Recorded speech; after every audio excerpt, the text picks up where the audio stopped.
You know what I realized? Excuse me. I have none of my cameras set up. I literally was going to take this time to set all that up. So bear with me, chat. You're gonna get first-person mode, and the game is not even on screen. Am I not the most prepared streamer? There we go. Hello, everybody. All right. Well, that's covered. Go ahead and do that. Perfect. Okay. It's ready. Yeah, Salmon Max. Let me go ahead and just get the camera set up.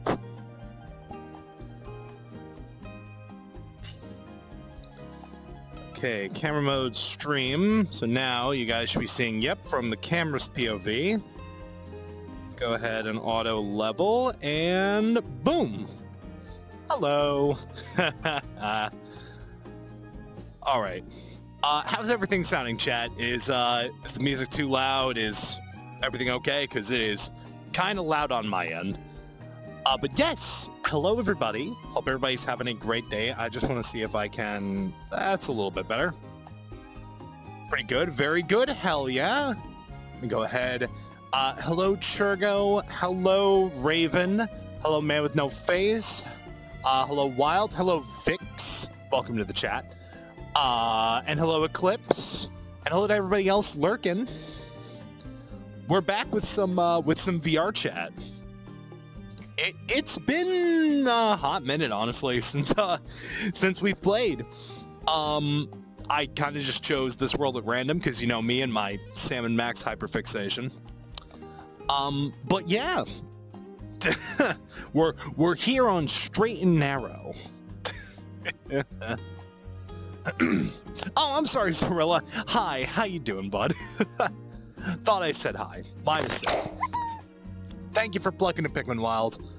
Reddity is enough of an explanation. I've seen you talk in Nikki's chat, Apollo. I know your other username. Doing good? Good. You love to see it. You love to see it. Yeah, we're basically just gonna have a chill VR stream, you know, chat about whatever, maybe play some games and whatnot. Nikki was going to join me, but unfortunately he just said he's not really feeling it tonight, which perfectly fine. I understand. I just want to get some other camera angles set up. So we got this as the first one. I get this as a second one. So if I'm blinking a lot, that's because of the way my model is set up. So I'm just going to grab that. Place that sort of behind me. And how's that look on stream? Looks kind of good. I'm actually going to just do this because this will just be easier. I just have it set to local and then do that. Yes, perfect. Perfect. Look at that. Hello. Go ahead and turn flying off. Oh shit, is that Booker Moth? Oh shit. I was hoping to hang in with but I couldn't yesterday. Ah, that's fair. That is very fair. Hi Seth, how you doing? Hello Mezer. Be a Mighty Phil's Batman. Yeah. I do see a Booker in chat. I see a Moth. Get the bug zapper in there.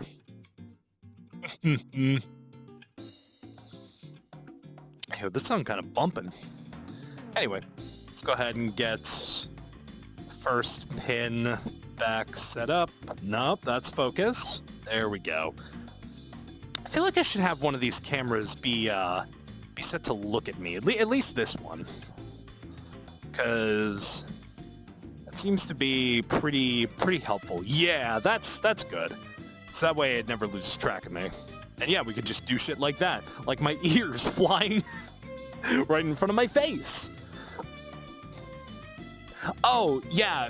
I mean, I am using my internal microphone on my headset because I have no other option.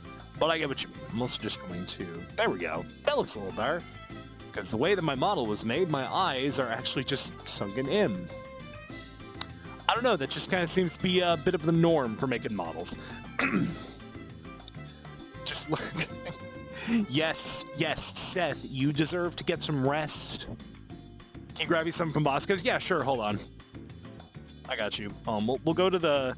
Booker, you've never actually seen this world because you never played VRChat.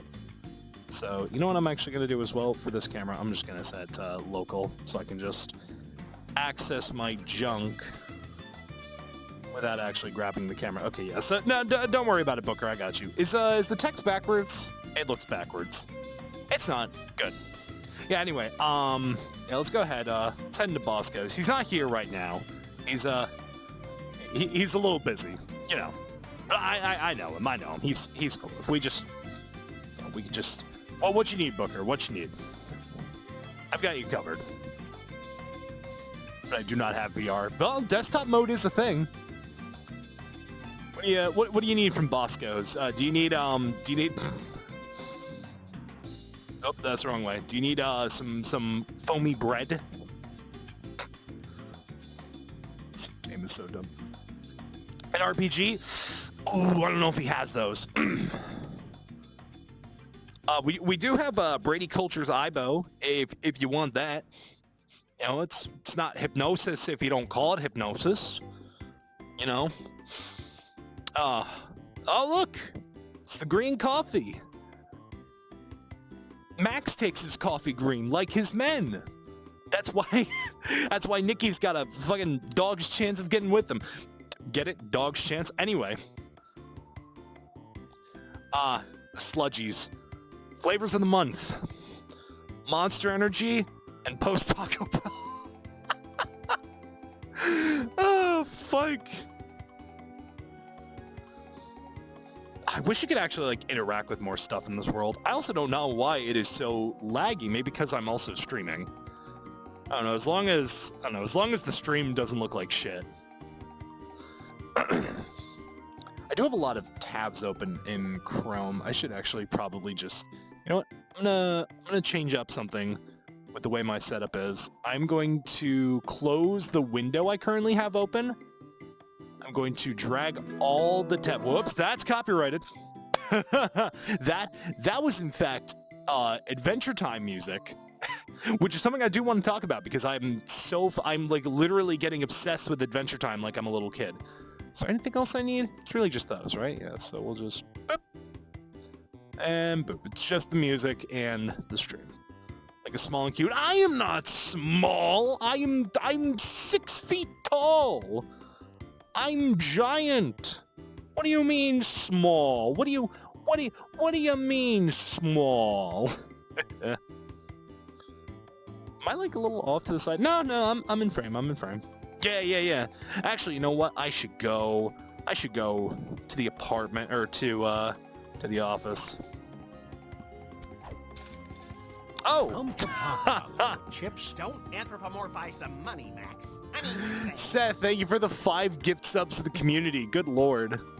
To Zenny, Keld, Volpsoon, and Super Will. Seth always being a sweetie. Also, I should actually put my alerts on this. Why do I have so many other options? Good lord. Oh, I'm sorry. I thought this was the bathroom. Oh, good lord. I do see that someone's trying to request off of me. Why is... Hold on. I gotta check why... My OBS... There it is. Okay. Alerts. That's what I wanted.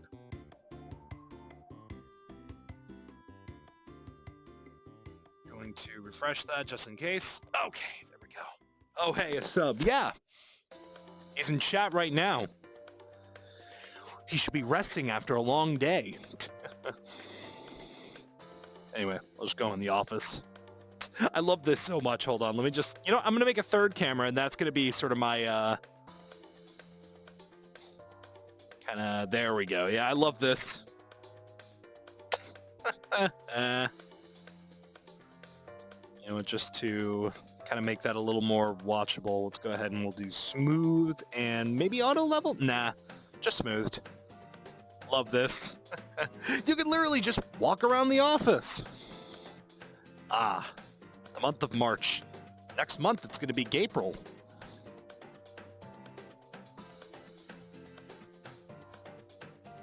What's the resolution right now? Oh, okay, yeah, it's 1080. No, it's 1440. Damn. Okie dokie. Okie dokie, Smokey. fuck is this? What is this disco beat?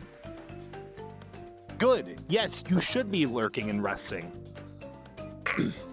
But what was I wanting to talk about? Right, Adventure Time, because I finished watching Fionna and Cake, and I have been obsessed with rewatching like all of Adventure Time. It has been so fun to actually rewatch it. I was watching it a little while ago with my friend Guts, who I would love to have on stream, though I don't think she is online right now. Why is this so loud? Like, I know this is definitely like some like, you know, Mario Kart track or something like that. It probably isn't that loud to you guys, but in my headphones, it's a lot louder. Yes! So, I'm gonna warn you guys. I may accidentally spoil a little bit of Fionna and Cake. So if you haven't watched it and you plan on watching it, go watch it. I'm going to try to avoid spoilers because I don't want to be the guy who just spoils a show like that for everybody. Because holy shit, Fionna and Cake is fucking amazing. Like, genuinely, I said this a lot of times to people who've asked me, like, oh, hey, how is Fionna and Cake? Is it any good? Fionna and Cake, as somebody who watched Adventure Time up to a certain point and then got super disinterested in it because of the direction they were taking the show, Fionna and Cake was the most excited I have been about Adventure Time since I was a kid. In fact, I know the exact moment that I stopped liking Adventure Time. Hold on. I'm just going to look this up. Adventure Time. It's the episode with the Bee Queen. Yeah, Queen Bee. Here she is. Yeah, Breezy. That's her name. Oh, that's the name of the episode. Okay, yeah. So it's the episode Breezy from 2014. Wow, 2014? That's when I stopped liking Adventure Time? That's crazy. I thought I watched it way longer than that. I mean, I definitely like would rewatch it, but this is the episode where I stopped liking it. The 6th episode of the 6th... Okay, so Season 6, Episode 6 was when I stopped liking Adventure Time. And it was because of that episode. And from my perspective, that was when Adventure Time showed that they wanted to try new things. Because keep in mind, for up to that point, up until Season 6, Episode 6, that was when Finn had lost his arm. That was after his dad, Martin, had tried to escape from the... Was it called the Citadel? Or is that... Yeah, it was called, like, the Citadel. So, why am I, like, tilting like this? Am I, like, getting out of the way of my tracking? What's going on? Is my hip tracker just not working? Now it is. Anyway. So that was the episode where, with the Citadel, that is the episode where Martin, Finn's dad, decides that he just wants to escape. He wants to run away from the Citadel after Finn tries to find him and, you know, get some answers about his upbringing. Martin tries to escape. Finn, with the grass sword at this point, tries holding on for dear life, and Martin rips his arm off inadvertently. There's this incredible episode following that, where Finn basically is trying to enact revenge. Does my character look sad? No, I think it's just me. Let's play some fighting games for a bit if you want the dorks to hop in. Hell yeah! I mean, at some point, I'm just going to kind of open this up to, like, anybody. For now, I just kind of want to do, like, a little bit of, like, solo stuff. Because I like having these, like, one-on-one chats with chat and, you know, actually being able to, like, emote and express and, you know, do stuff like that. I don't like how I made this face when I said do stuff like that, but you know. I just want to see. Why does it look like my character is like trying to frown? I'm going to try. I feel like I've had this happen before, and the solution was just to rejoin. Oh, that's better. Yeah, no, so there was definitely something up with it. Anyway. Okay, there's an ad, whatever. You should go look at Sybil's. Yeah, we'll go to Sybil's. We'll continue this conversation in Sybil's. So, the thing about Adventure Time is that with the episode Breezy, they kind of, I don't want to say they kind of 86 that whole plot, but what they wind up doing is they give it a resolution when it was something that should have been a significant change that lasts on Finn. Finn losing his arm was the sign that he was going to lose his dad, get psychoanalyzed. It's partly the eye shape. Yeah, that's true. When Finn lost his arm, that was a signal that not every question he's going to have is going to be answered. And life isn't always about A and B. You know, sometimes it's just A. It's not always Q and A. Sometimes life is just Q. And that's it. There is no A.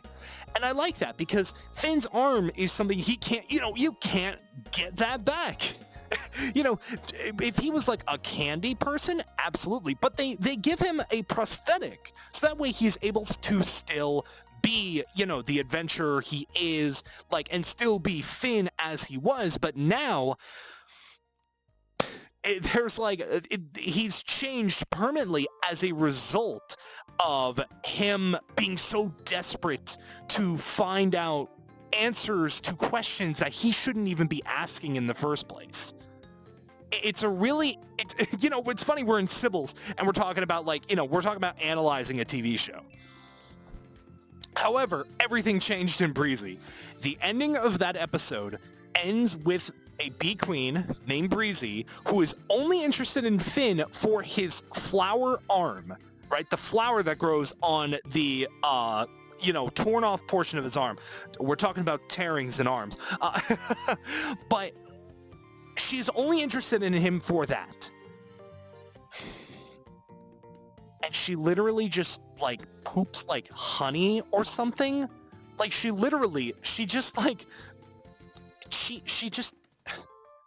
She gives him his arm back. I'm not even kidding. This huge emotional character change, this big part of Finn's story ends. It just totally ends. And it ends in such an anticlimactic way. It ends with him having a vision that Princess Bubblegum is there, but it's actually Breezy. There's a difference between an idealistic adventure and a real one. An idealistic one would would think getting injured in the end. A veteran goes, well, that sucks, and keeps going. Exactly. It is such an awful ending for the arc, and it genuinely makes me angry. And I only realized this, and I hate that I realized this because of this fucking YouTuber. Not that I don't like him, but I just think his content's kind of...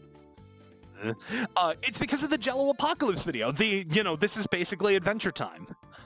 That video made me realize, wait a second, this was a huge character arc for Finn that got totally undone because the writers, I don't know, thought that it would be thought that literally this needed a resolution, when the opposite of that is the case. The significance of Finn losing his arm is the significance of him learning that not everything in life is going to be, like I said, not everything in life is going to have an answer. Sometimes it's literally that fucking meme of you don't ask questions you don't want to know the answer to. It's that fucking meme from the SpongeBob game. You're talking about his grass arm? Yeah. Doesn't he literally lose his dad? Yes. So here's the funny thing. Two things happen that retroactively get rid of that change where Finn gets his arm back. First of all, we need to address probably the biggest elephant in the room. Fern, aka Grass Finn. Grass Finn, or Fern as he is, actually named. A fun fact, it's not even an implication. That is our Finn. Because Finn, okay, so this is going to require a little bit of explaining if some of you haven't watched Adventure Time. Hi, Heather. Yes, I'm not even going to beat around the bush. So, in order for Finn and Jake to go to the Citadel where Martin is, again, Finn's dad, they need to break a cosmic law. And Prismo, who, please don't make me explain who Prismo is. This is all me getting to explain why I love Fionna and Cake, by the way. So don't worry, this has a purpose. It's all part of the plan. But so they decide they have to kill Prismo, right? It turns out Prismo is essentially a manifestation of a man who has been in such a deep slumber for so long that he has been granted essentially immortality. And by waking him up, they essentially wake him out of his sleep. Call it what it is, it's a coma. They have to wake him from his slumber. That'll kill Prismo, and then that will be considered a cosmic crime. The problem is, Finn and Jake don't even get to do that, because by the time it's done, it's been explained, there's one person who is beating them to the punch. The Lich. The Lich gets there. He winds up doing the exact same thing. He's followed them all the way there, and the Lich breaks that crime because he essentially wants to go to the Citadel to recruit all the cosmic terrorists and essentially kill all life in the universe, because that's his ultimate goal. Breathe, Link, breathe. No, I'll breathe when I'm dead. Get rid of strings. Where's the cork board? Again, that's why we're in Sybils. That's why. No, okay, no. If we're getting into conspiracies, we can't be in Sybils. We gotta go back to Bosco's. So, continuing. So, the Lich kills Prismo. They go to the Citadel. Finn and Jake tag along. Everything like that. We're gonna go into the bathroom. Here we are. There's no like cork board except for like the notice board. But I want the background to look a little more interesting. So here we go. That's even better, because those the masks, the heads, that's even better. That's just like I just remembered that fucking Bosco has like it is literally just like a makeup kit, but he just rebranded it to be a disguise kit. Well, shouldn't follow them. He was in the room depressed because Jake made... That's right! Thank you for reminding me. Yes, the Lich didn't follow them. Yes, that's right. Because Jake undid the Lich's wish. Fionna Cakes spoilers. Anyway, because we do actually see the Lich again, but I'll get to that when we get to that. They go to the Citadel, everything like that. Finn gets his arm off, fucking greasy, puts it back on. They realize they fucked up, and they fucked up really, really bad. Like, fans of Adventure Time are not happy. For a good reason, in my opinion, because one of the biggest character arcs, one of the biggest moments of maturity for the main character in the show has been undone. Whatever. Obviously, the world cannot exist without Prismo. Thanks for coming to my TED Talk. Well, it's not that the world can't exist without Prismo, but rather, Jake wants to bring Prismo back. It turns out there is a way. By doing so, Jake has to take Prismo's place. But obviously, we can't have Adventure Time without Finn and Jake. So what winds up happening is this super convoluted thing where Jake becomes Prismo, but an alternate timeline version of Jake gets to exist. Now, what does that mean for Finn? Well, due to time travel dimensional bullshit, Finn winds up meeting his alternate self, who is about to wake Jake up, which is technically his future, or it's his past self being stopped by his future self. It's literally, it is the biggest wibbly wobbly timey wimey bullshit, like more so than Doctor Who could handle. Put another quarter in. Put another quarter in. Max will make you happy. Quiet. Thank you so much for the 11 months with Prime. How you doing, you sweetie? It is a bit of a Deus Ex Machina. Yes, it is them solving the problem. You know what it is? It is the writers kind of having their cake and eating it too. It is them having Finn and Jake still be in the world while also resolving the Prismo situation, because they want to have Prismo. They want to have Prismo, but they killed Prismo. In order to bring Prismo back, they got to kill Finn and Jake, but they want Finn and Jake. So, time travel, yay, except not yay. It's very convoluted. The episode's great. I do love the episode. It's a fun little adventure. By interacting with his past self that is about to wake up the Jake that becomes Prismo, Finn ultimately turns his past self into a sword.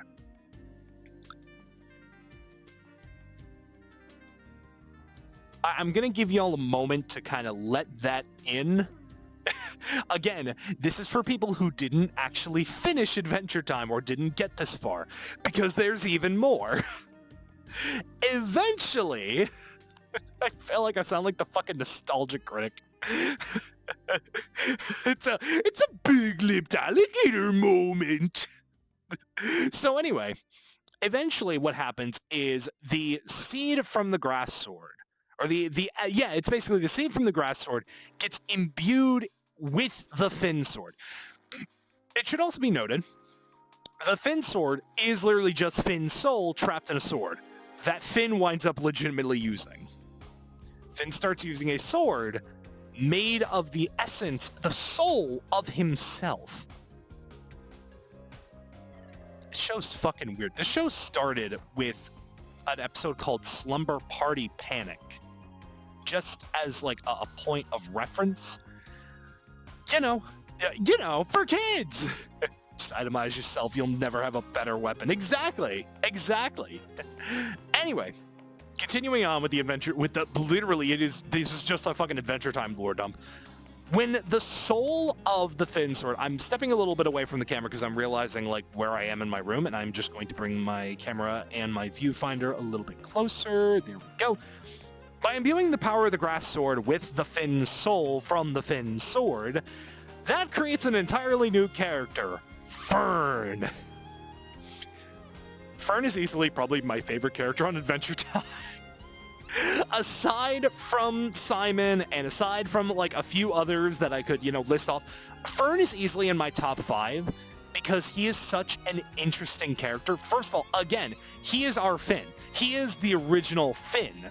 This Finn that we follow from that point onward, where he basically, interacts with himself and turns that Finn into the Finn sword, that's kind of our Finn. But it's like alternate timeline Finn. Technically, original timeline Finn had his life cut short by the existence of the Finn sword. That is where his story ends. But he gets reincarnated as Fern with the Finn sword. That's why when Fern is introduced, he believes he is Finn. Like, he starts talking and acting literally like Finn, and starts questioning like, hey, why doesn't Jake recognize me? Because that's just Finn. It's not the grass sword taking on the embodiment of Finn because Finn, wielded the grass sword. No, that is Finn's soul in the grass sword. Yes, it is how Fern gets made. Now, eventually, Fern does get his own identity, but then they have this falling out because he realizes that no matter what Fern does, Fern realizes no matter what he does, he's always going to be compared to Finn. He runs away, then he comes back as, I think he gets called the Green Knight. Essentially, he fights on the side of evil before being reinducted into the side of good. He dies at the end of the series. Sorry, spoilers. The fucking finale came out a couple of years ago at this point, though. And that's Adventure Time. The reason I brought up Fern is because I wanted to explain how they kind of retroactively do a lot of things in Adventure Time. They undo things that they undo. Essentially, the way Adventure Time started to work is the writers were having their cake and eating it too. People wanted the grass sword back. People wanted Finn without his arm back. So they turned the grass sword into an alternate version of Finn. Beyond that, however, people want Finn with his arm cut off back? Yeah, he loses it. Again. Finn loses his arm twice in the series. Hi, Moo Moo. Yes, I am a nerd. I'm talking about Adventure Time lore. Grass Curse took away his memory of being a sword and that resets memories. Yes, that is true. But they cut off his arm again. They take Finn's arm away again. Now, I'm going to be fully transparent. I do not remember how he loses his arm the second time. All I know is by the end of the series, he has his prosthetic again. For a while, Adventure Time was all about, we want to do this thing. We're going to take it away. People like this thing. Give it back. It's ridiculous. And it sucks because that's actually, when I realized that's all Adventure Time was becoming, was just this cycle of experimenting with the characters and progression and everything like that, and that ultimately being undone maybe a season or two later, It made me really stop liking Adventure Time. Made French onion soup. I could fucking kill for some French onion soup right about now. I'm not even gonna lie. I don't even like French onion soup. I'm a regular person. I just eat the cheese. The grass curd, yeah, okay. Yeah, you'll send me a photo? Fuck yeah. Aw, thank you, Seth. But between you and me, I like chicken noodle a lot more. All this to say, there was a point in time I did not like Adventure Time. There was a point in time I considered Adventure Time worse than regular show. Now, these are sister shows, but they are fundamentally different. Fionna and Cake is the best Adventure Time anything we have gotten since the original show. I hate to dunk on Distant Lands, and I hate to dunk on Obsidian. I did not vibe with them. I'm also realizing that if I turn enough this way, there is a urinal just fully in shot. So I'm going to tilt a little more this way. I also just want to see, because I'm a fucking nerd like this. Am I actually in like the center of the screen? Kind of.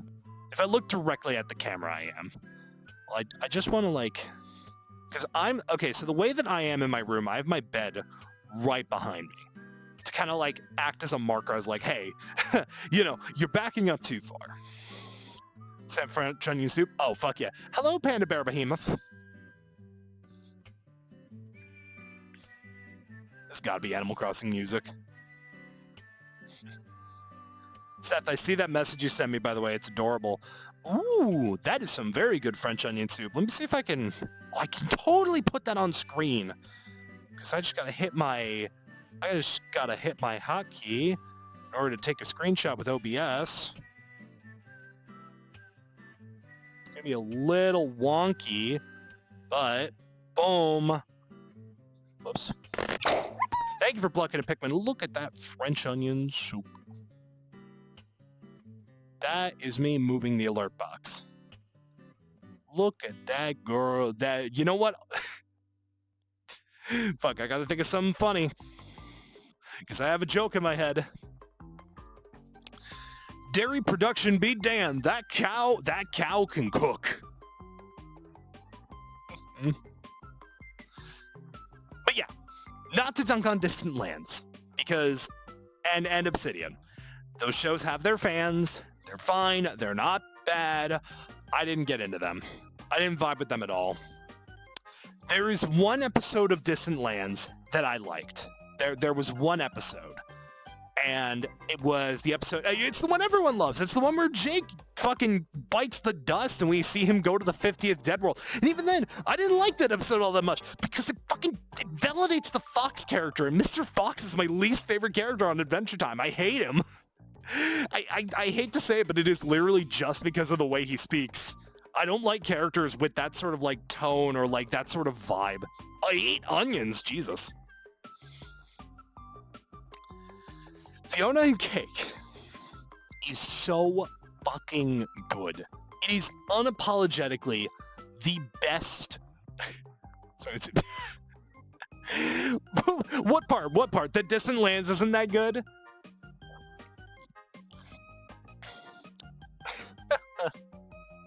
Or is it that I don't like Mr. Fox? Which opinion is wrong? I'm also gonna take a drink of water real quick. Wow, I'm over here? Holy shit, I moved really far in my room.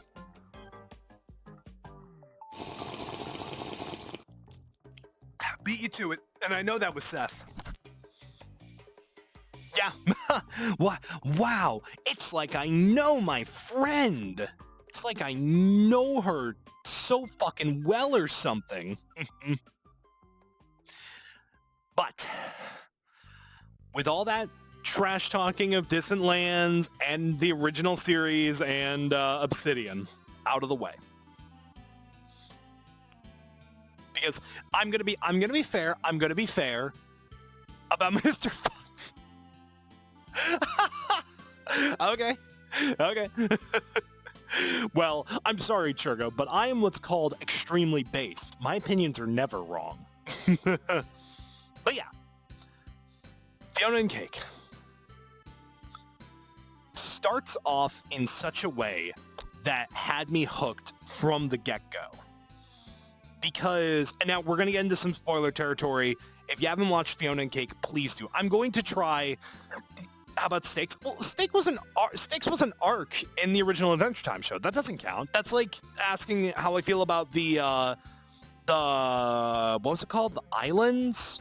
It's like asking me how I felt about the Elemental special. Like, that's not, you know... Like, I liked Stakes, and I liked the Finn finding his mom and everything like that. Go, Betty, yes. Okay, so we'll get into that. We get there when we get there. Did you know? Did you know? Oh, shit. Did you know that, such a well-known fact, but I don't care. It's gonna count. Because we're on Adventure Time. Did you know Adventure Time, created by Pendleton Ward, was actually slated to appear on Nickelodeon? Nickelodeon even aired the pilot for Adventure Time, but the network rejected it, and it wound up going to Cartoon Network. You ready for the fun fact? Ready for the not-so-fun fact? Guess what replaced Adventure Time on Nickelodeon? It's widely believed that Nickelodeon didn't pick Adventure Time because they thought Fanboy and Chum Chum was going to do better.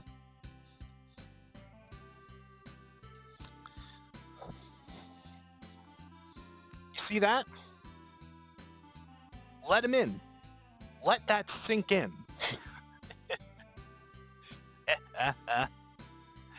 But, so the original thing of Fionna and Cake is that it is literally just a human Fionna and Cake the cat. It is literally just Finn as a girl and Jake as a girl cat living in a human world.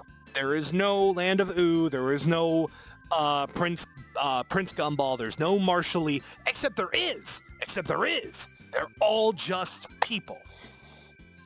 But it turns out everything is inside of Ice King's head, but Ice King is Simon now. Ice King is no... Whoops. I took a picture.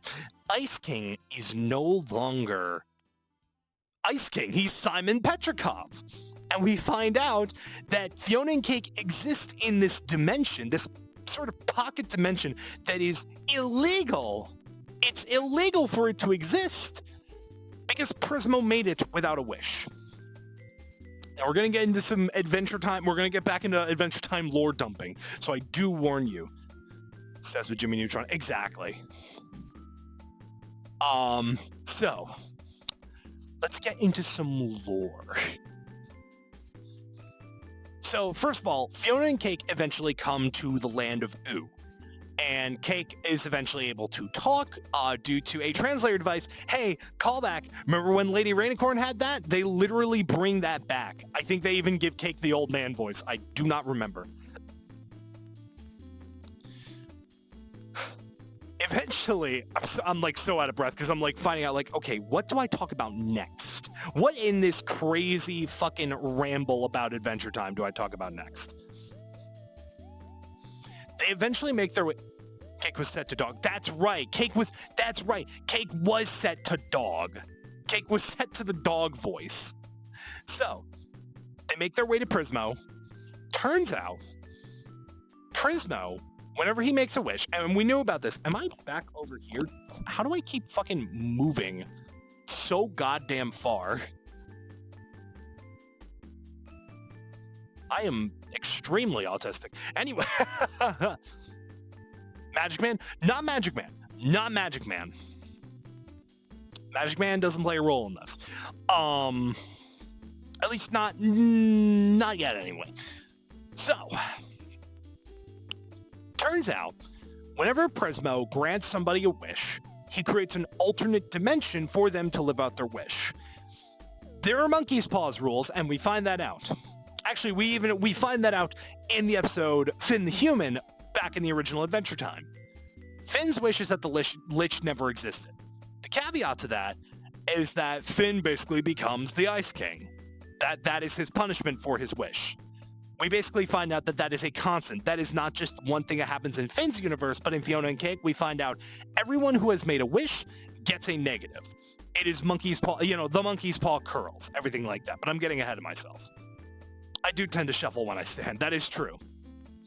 So, we find out that Fionna and Cake are themselves a dimension made that is literally just a fan fiction written by Prismo. It mirrors Finn and Jake, and he's fully aware of it. He even says, like, after, like, finishing writing them, he's like, oh shit, I just copied Finn and Jake. That is, like, almost the line. That is almost the line verbatim. It is so funny. I also gotta say, Fionna and Cake is hilarious as hell. Turns out that's illegal. According to cosmic rules, Prismo has actually broken a major law. He is not allowed to make dimensions, ergo not allowed to make wishes for himself. So this dimension should not exist. So he hides it in, quote, the emptiest, most depraved, yet most imaginative place in all of Oo, in the Ice King's head. Fionna and Cake were real this whole time. But the reason that they exist in the real world when Prismo meets them is because Simon is not crazy anymore. He's not taken over by the madness of the crown, so all the imaginativeness of the land of Oo is gone. He even says in the second episode, I can't relate to these people. He is a fish out of water because he is a human living in a fantasy world. He's a guy who has been ripped out of his point in time and placed into somewhere he will never understand. Yeah, wait, did I just remake Finn and Jake?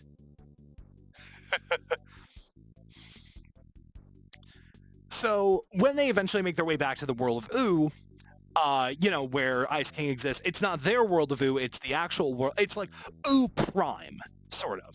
It's not the Fionna and Cake Oo. Which, is it called Ah? Was it called the Land of Ah instead of the Land of Oo? Regardless. So, the world of Oo, Fionna and Cake are brought there. There is somebody who enforces those cosmic laws. There's a character introduced by the name of the Scarab. He's not fucking happy that he knows that Prismo has made a pocket dimension. What doesn't help is that the Scarab apparently wanted to be the one to grant the wish magic, but just didn't get it because people like Prismo. Prismo's more approachable. Prismo's cooler. The Scarab could get it, would. Fun fact, the Scarab is played by a trans woman. So, trans rights. Trans rights, Scarab wrongs. I love the Scarab. One of the greatest villains in Adventure Time. But what ends up happening is, essentially, to escape the Scarab, they jump dimensions. It's then that they realize that what they need to do, I don't know why I'm doing that face, what they need to do is they need to turn Simon back into the Ice King. That way, the world that Fionna and Cake are from will return to becoming their Oo. It is so cool. It is so cool that they established that. And they go to all these different worlds. First of all, they return to Farm World. In a way, I'm so mad. This is the one gripe I have about the series. In a way, Finn does meet Fionna. Fionna does not meet our Finn. He doesn't meet the world of Oo Finn. Finn does return. We see Finn, and he hangs out with Simon. Our Finn does eventually meet back up with Simon, and it's awesome. Finn's an older man. He's still this adventurous kind of wild spirit, but he's older. Everyone's older. It's awesome. It is genuinely one of the best things because Finn still has this childlike sense of wonder, but he is still he's a grown-up. He's a man. He's living his best life. And hang out with Simon. Yeah, because Finn decides, hey, you know what would help if I took you on an adventure? Simon's no good at adventures. But eventually they jump worlds. They go to Farm World, where Fionna meets Finn, kind of. Again, they don't really have Finn and Fionna meet. I'm not really happy about that because I think that would have been great, but then again, that would have just been fan service. What does happen is Simon meets another Simon in the form of the Winter King, who, by the way, is played by Brian David Gilbert. The Ice King is going to solve the Zelda timeline with a fucking Monopoly board game. Something about seeing actual blood in Adventure Time. Yes, there's real blood. If you ever wanted to see Adventure Time, this is the thing I like about... Actually, I'm going to save this. Because there is a specific reason why I like Fionna and Cake. So they meet the Winter King, who is essentially a good Ice King. Turns out he has just been projecting his madness onto Princess Bubblegum. She sings an amazing song. He sings an amazing song. Yeah, by the way, Brian David Gilbert sings... If you needed any reason to watch the show, Brian David Gilbert plays a character, and he's such a goofy motherfucker. Oh, by the way, Marshall Lee and his name is Gary instead of Prince Gumball, because obviously, you know, he's not a prince. Marshall Lee and Gary have the best chemistry. I'm going to say something very controversial. They have better chemistry than Princess Bubblegum and Marceline do. Like, they're awesome. And I may be partial. Just fixing up my camera. I may be partial because I fucking love Donald Glover. He's one of my favorite actors. Genuinely. I love him. And him returning to voice Marshall Lee is god tier. Oh, his name is Gary Prince? That's adorable. Yeah, so... Marshall Lee, awesome character. Gary, so fun. They're so fucking fruity. I also got a compliment. They changed Marshall Lee's design because they acknowledge the fact that he's black, right? Like, it's not like with Marceline where, you know, she's also, like, she's black, but her hair is not like, it's not designed in a way that, like, signifies, it's just sort of like generic vampire, right? Generic vampire hair. Marshall Lee, in his original design, yeah, they are vampires, that's true. In his original vampire design, again, he just kind of has that sort of hairstyle. Marshall Lee and Fionna and Cake has hair. Like, he has unique hair, and it looks great on him. Like, they really go into his design of being, you know, a black man. And that's awesome. They redesign him to be recontextualized as a human being and not as a vampire. The same they do with Prince Gumball. Obviously, his hair can't look the way it does, so they change his hair to look like that. Fionna just has regular hair, so it's not changed at all. But it's awesome. They make all these changes. Hunson Abadir is his mom, right? First of all, Hunson Abadir is his mom instead of his dad, right? And she's, like, totally designed in this way to look like Hunson Abadir, but as a human woman. It's so cool. Because they obviously, like, take notes of, like, okay, what would these characters legitimately look like as humans? Well, if Marshall Lee is just a human black guy, is he gonna have hair that's just, like, generic boy band looking, Justin Bieber-ass looking hair like he had in the Fionna and Cake episode of Regular Adventure Time? Sleep well, Seth. Yes, she does still move unnaturally. They did. They put so much thought into the designs, and I love it. I don't know what it is, but they redesigned Marshall Lee. He looks better than ever. Again, I am a little biased because I fucking love Donald Glover. But they didn't give him generic, like, character hair. Like, he has, like, hair that is actually designed, you know, based on the fact that he is a human being. Yes, Moo, you should sleep as well. Sleep. Don't stay up because of me. I appreciate you being here, but I don't want you to be sleep deprived because you're listening to me ramble about Adventure Time for an hour? There is no fucking way I've been talking about this shit for an hour. Hi, Wubby. Have a good night, Zorilla. You have a good one. Thank you for listening to my Adventure Time rambling. Jesus. I've really been talking about this shit for an hour? My God. Continuing forward, because I'm not going to stop. So they jump to all these different worlds. Eventually they make it back. Fionna and Cake make it back to their world. Actually, no, before that even. They make it to a world. I don't want this to be the music that plays when I fucking talk about this. I like this music, but...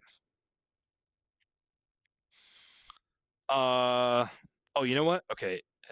I'm gonna get the actual Adventure Time music. Imagine if this whole time you just couldn't hear the music. Also, I don't know if I said it, but hi, Wubby.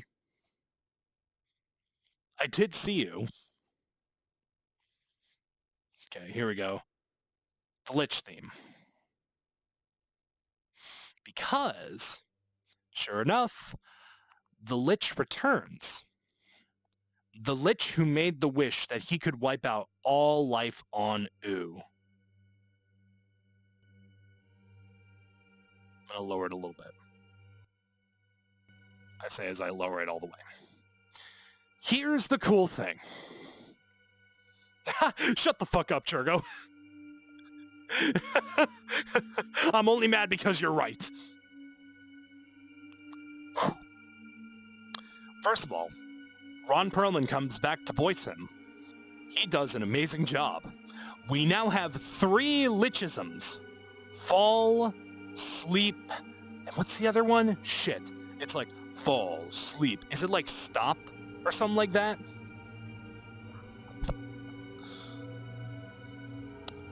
This is where it is confirmed that the cease, that's what it is. This is where it's confirmed that every Lich wish creates a new world. This is the Lich that wished for the, to wipe out all life anew. It's also where we find out about the monkey's paw thing. If you didn't know, the Lich is a scholar of Golb. His monkey's paw, there's no Golb to see him. All of his efforts, everything that he did, everything that he accomplished his one true wish. All of it. Every single bit of his goals are completely invalidated. I don't know why it's so high up. Totally invalidated. Because in this world, there is no goal to see him. His punishment for making his wish, there's no goal. He sits in an empty world with no life to take. Except for Bimo. Bimo's heart is so pure, he cannot be killed. That is dark. But a depressed Lich, even with 3 fresh souls to take, Fionna, Cake, and Simon, does not care. He tells Simon, I would have killed you before. I don't care anymore. If you want to use me to power up your ceremony, your seance, true, Bimo is a living machine. I also like how when I look at chat on OBS, like I am kind of looking at chat. But yes, true, Bimo is a machine, but where are the other Mo's, I say? Also, we find out that Bimo finds the way to stop Golb's monsters through the power of harmony, through the power of him being so unapologetically good. That is my argument for that. When Simon conducts his seance, and when the Lich is able to power it, he is stopped by Golb. The Lich jumps in, and we find one of the greatest things from Adventure Time. Golb Betty. In the finale of Adventure Time, Betty gets the crown that allows the wearer to wish whatever they want. Betty's only wish is to keep Simon safe. The monkey's paw curls once again, and she turns into an amalgamative fusion of Golb, becoming Golb Betty. In the finale for Fionna and Cake, Golb Betty sees that Simon is going to put the crown on to save another world. Not wanting this to happen because that would totally invalidate her wish, the one thing she did specifically to save Simon from being the Ice King. She sees that and rips his soul from his body, putting it into Shermie. Shermie being a character from the finale of Adventure Time, who it's heavily implied is a reincarnation of Finn. Simon learns through a children's book, everything that happened well, essentially a representation of what happened to Betty and him. Realizing that Betty, while she was in love with him, and while she followed him of her own volition and free will, was doing things because she was so obsessed with him. Now, I do have something to say about all this, because I think the way they kind of framed it is a little, yeah, but, you know, we'll get to that when we get to that. The Scarab does return. The Scarab starts deleting Fionna Cakes' world. When Simon realizes that Betty was following him along, pardon that, good lord. When he starts apologizing to Betty and starts wondering what would have been different if they had done things differently, he realizes that now the only thing they could do is move forward. He throws the crown away. With that sacrifice, Golbetty gives him a chance, I'm going to use the phrase again, to have his cake and eat it too. To remain Simon, but save Fionna and Cake. They legitimize the world by using wish magic to restore it. Fionna wishes that she could save her world. And by doing so, by having a wish, by having her wish be granted, Fionna saves her world. It cannot be deleted. The Scarab is powerless. He just starts attacking because he's a dickhead. And there's this big crossover fight with other characters they've met that have been important and valuable. Awesome ending, very satisfying. Fionna and Cake is fucking awesome. That is the point I want to make with all this. I want to discuss one point. And I'm going to turn off the Lich music. The way they frame it in the show is that Betty had no agency. Kind of. They heavily imply that Simon being so hyper... I will take that health check. Wild. Betty followed Simon because she loved him, but she loved him too much to the point where she threw away her own aspirations and taught Simon to be selfless and think about those around him. Yes, I will hydrate sip sip. That's the thing. The show frames it in a way where it almost kind of feels like the show is trying to say that Betty didn't have a lot of agency in her life. Hi, Courtney. Or essentially that Simon, it's not that Simon was forcing her, but Simon wasn't giving her a choice of whether or not she wanted to pursue things. I argue Betty had total fucking agency. Betty made her choices. That is what they say. That is essentially what they say in the very end. We've made our choices. Now we have to deal with them. I don't know. I don't like the way they kind of framed that last bit. Because exactly. Yeah, but I don't have any regrets. Exactly. But it does kind of feel like for the entire episode, they're trying to say like, ooh, Simon did a no-no. Simon didn't listen to Betty. Simon didn't... It's like, it's not that Betty didn't have any agency. She had agency. And Simon listened to her. Like, do they ever imply that Simon never listened to Betty? Like, him stopping her at the bus station wasn't him maliciously trying to take her away from anything. That was him realizing, holy shit, I have feelings for this person. I want them to be in my life. Betty could have... It's such a delicate line you have to talk about, because you don't want to misinterpret things yourself. You don't want to say something that the show is directly contradicting. Like, you don't want to say something that evidence from the show will say, no, that is not the message. But it just kind of feels like, rather, okay, it's not the show that's making you feel bad, or making it sound like Betty is, you know, the poor little meow meow. It is people who are misinterpreting it. It is people who are saying, wow, Simon's a dickhead. Simon, fucking manipulated. It's like, some people just don't realize it's not, you know, black or white. It's multi-layered, multifaceted. Communication is a two-way street, and she decided that being at his side was all she needed, even if she wanted something else. Exactly. Betty decided that she wanted to prioritize Simon. She wanted to prioritize him. Like, is that not just kind of how it was? Like, she wanted Simon. She sacrificed her own life to make Simon safe. She sacrificed herself.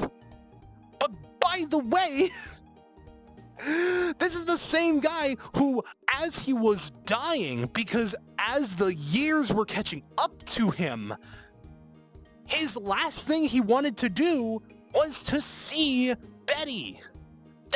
He was ready for his final moments to be, I want to see the only woman I have ever loved.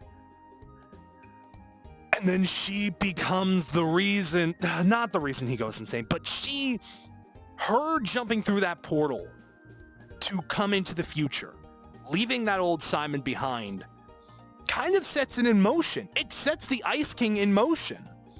Or at least it is the first step. Betty very clearly stuck to Simon because she looked up to him, but in a way Simon did have a little bit of an advantage. Exactly, yes. Yes, it is a situation where both of them are at fault. And what's great is that if you have critical thinking skills, unlike certain fans who just decide that everything is one way or the other, the show acknowledges that, and the show admits it. The show's like, hey, these were two cognitive adults who spent their whole lives not listening to each other or themselves. There was a clear dissonance between Betty and Simon. They didn't listen to each other. And sometimes they didn't listen to themselves, or they didn't believe, or rather they didn't listen to objectiveness. Simon didn't notice that Betty had other aspirations because Betty never talked about wanting to do other things because she was so focused on encouraging Simon to do what he wanted. It was a feedback loop. It is literally Simon wants to do thing, Betty wants to do other thing. Betty wants to make Simon happy. Simon wants to continue exploring with Betty. It is this cycle that feeds into each other. It's not anyone's wrong per se. That's why you talk to your partners, exactly. Simon and Betty are a very good example of a healthy relationship, yes, with bad communication. Yes, exactly. It's not even that they pretended they did. It's not even like they had issues with each other. Their issues, well, okay, not really. They did have issues with each other, but it wasn't like either of them wronged the other. It's just that a lack of communication caused their relationship to just be so complex. It became all about sacrifice. When a relationship isn't about sacrifice, it's about understanding, and in some cases, it's about compromise, but never about sacrifice. It is never, I'm not going to do thing because you want to do thing. It is, okay, how can we both get something out of this that we both like? Betty consciously chose to let Simon make the decisions. Exactly! Because Simon is such a social outcast. Simon had no friends. Even as the Ice King, he had no friends. How was he supposed to understand? Now, obviously, as a human being, you should have some understanding of how the fucking world works and how people work. But he never saw that because in his head, Betty never spoke up and spoke out against what he was doing. So in his head, he was like, oh, that's fine. I'm not being reprimanded. I've done nothing wrong. It took a literal slap in the face by the universe for him to say, oh no. And when he realized that, the universe rewarded him. The only friends he had was his penguins. Exactly. Gunther. God, again, this is why I fucking love Adventure Time. There's so much to unpack with this show. He did try to reach out to people. Yes, exactly. He focused on his research. Exactly. Simon was so worried about validation more than appreciation. He worried more about how people thought of him rather than how people act around him. I guess. It's like, he cared more about people appreciating him and accepting him for his work, rather than appreciating him and accepting him for who he is. He was a researcher first and a human being second. Now, we've been going for an hour and 15. Because holy shit, I'm so into this Adventure Time talk. But I know that I have to fucking pace myself.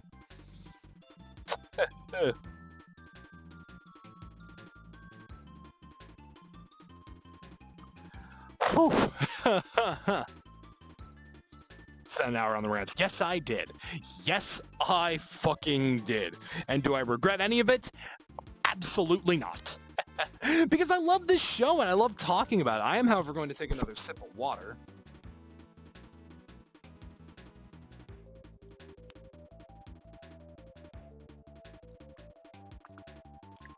I mean, me loving Adventure Time is the reason why I'm so heavily critical of it. Thank you for plucking a Pikmin. I firmly believe that if you... I'm also going to, for the sake of just putting this here, if you really like something, you can criticize it. You can point out its faults and still enjoy it. Haven't watched Adventure Time since the last time it aired. Oh my god, yeah. Please watch Fionna Cakes. It's having a tank and a healer. You would make it into fucking RPG terms, wouldn't you? A romantic relationship, yeah. One of them is, a good one is keeping the other alive while they fight, and a great one is when they communicate and work in sync. Yes, again, you of all people would turn it into a fucking RPG. God damn it. I'm going to change my status on VRChat real quick. In case people do want to join me, I'm going to do live on Twitch. Sorry if you see me blink a lot. That is literally just how my thing is set up. Join if you want. There we go. Go. Boom, boom. Shaka, shaka. Literally told my wife, I'll be your dark knight if you be my white mage. Sticking to shows and trying to change the topic. I'm very excited for the upcoming arc Survival Evolved. Interesting. Seen clips of Fionna Cakes. Yes, Fionna is very thick. She literally takes her pants off in the first episode. We see that Fionna ass. You know, she might not be cake, but she is definitely caked up. Let's see, where is somewhere we can go? Because I have a bedroom world, but it's Nikki's. I don't want to steal that from him. We can stay in Straight and Narrow, but also I feel like it's going to be a bit too big of a space. We can go to the Angry Video Game Nerd bedroom. Oh, fuck.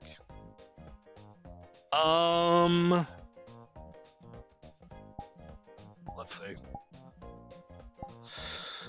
What's trending right now? VRChat home, the Black Hat. Wow, I have not been in the VRChat home world in so fucking long.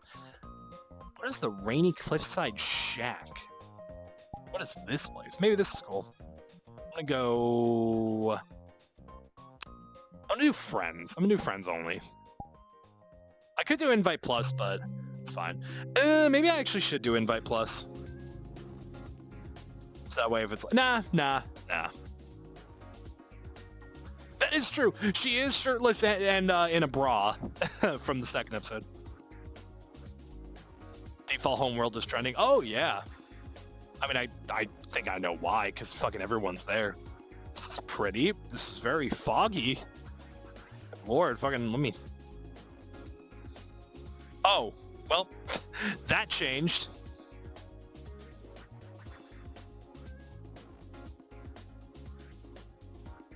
That's gonna be flipped. No, it's not gonna be flipped. Love that world? Yeah. This is nice. I like this world. So, like, it's like Silent Hill. It's kind of nice, actually. Oh, it's very small. Ooh. I don't know, this might be a little too small.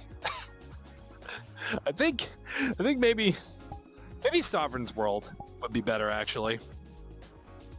Do I want to do Invite Plus instead?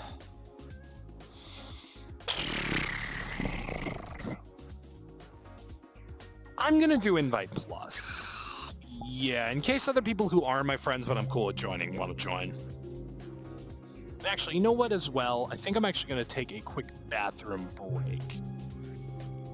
I'm gonna go ahead and get my music back up because I want to use the bathroom and then I want to refill my water bottle. Let me at least load into the world. How many people we got watching? 7? Nice. That's fine. VRChat streams are all about, you know, interacting with people, so if there aren't that many people here, then it's fine. I also just don't really care to focus on views, honestly. I find that if I do that, I either like set up my expectations really high or I don't like, you know, either way, I'm not happy. I'd rather focus on having fun. Regardless, I'm going to quickly go on BRB. I'm going to refill my water and I'm going to use the bathroom. So I'm gonna go ahead and turn this music off and I'm going to BRB. See you guys in a quick bit. Sorry about that taking so long. Did not mean to take that long with that. But yeah. How far in are we? Jeez, an hour and a half. Who lordy lord. Fucking Skeleto just messaged me. I'm going to tell him live. Playing VRC. Go. Hi, Nivy. How's being cringe going for me today? It's going great. You know, same cringe, different day. Oh, man. Talking about Adventure Time was fun, though. It is fun. It's not even like it was fun. It is fun. It's something I'm really passionate about. It's what got me back into cartoons. You know, like a lot of people, you know, I've heard like stories like, hey, I stopped liking cartoons and then I watched Adventure Time and that show was fun as fuck. So, yeah.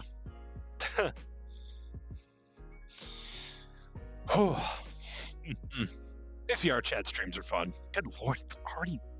Oh, it's 10. You know what? This just shows how much of a fucking American I am. I saw that... Oh, you guys actually can't see it. There's a clock right there. Right where I'm pointing. Yeah, like right there.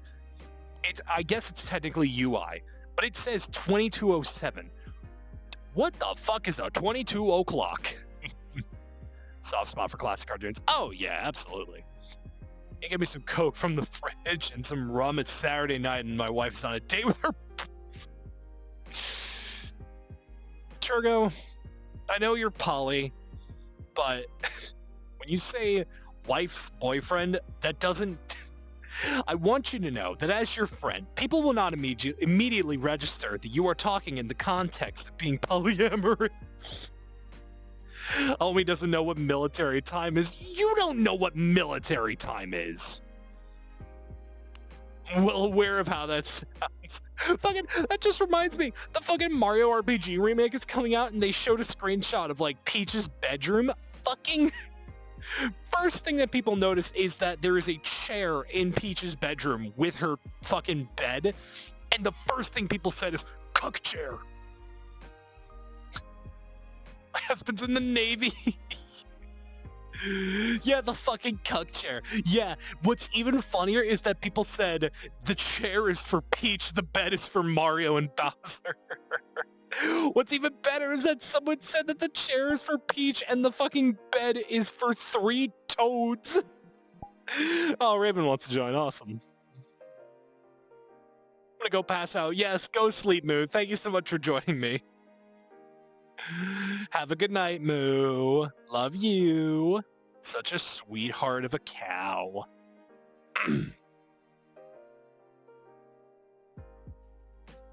Fucking... Ugh. That is for me and your mom. Hi, BZ. How you doing? There are a lot of people who are on, but I guarantee they're in their own instances, and I guarantee a lot of them have their dicks out. Isn't VRChat a fun game? Hi, Sasha. Hi. Good to see you. There's Raven. Let's go say hi. Are they going to be their protogen, or is he going to be his angel dust? I knew it was going to be angel dust. Fucking knew it.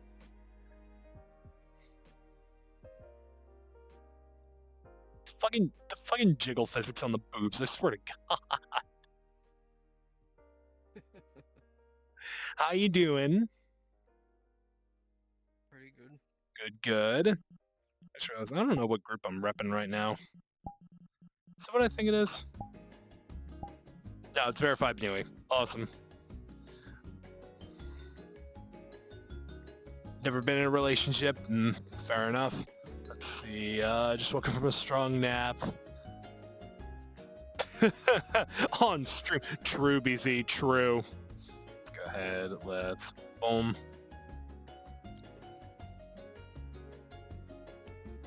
Turn down the music a little bit. Actually, I think if I do, I'm just gonna mute it, so never mind. And I got a taste of men. Now I need more. Fucking Nivey just collecting men like Pokemon.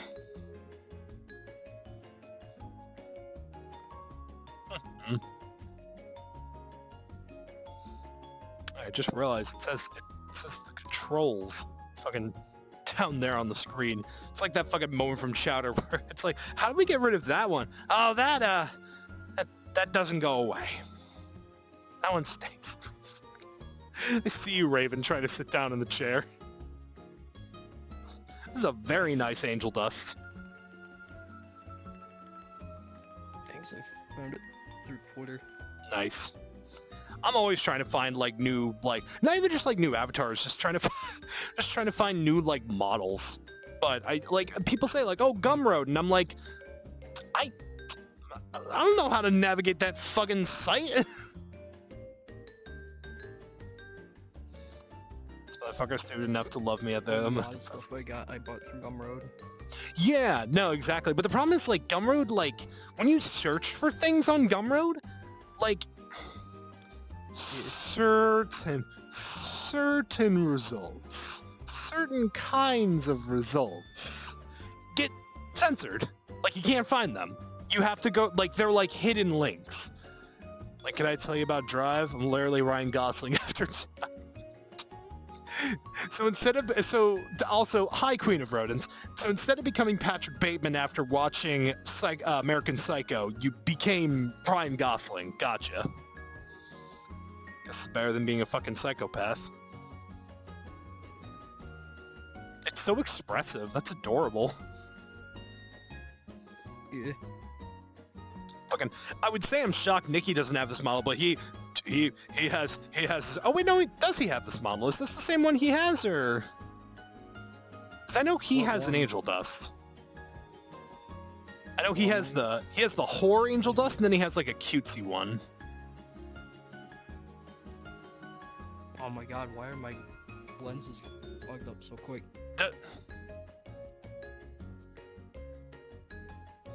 Trying to find it and all I see. Send me a friend request on this sometime. We literally be driving Gosling. Alright, Queen.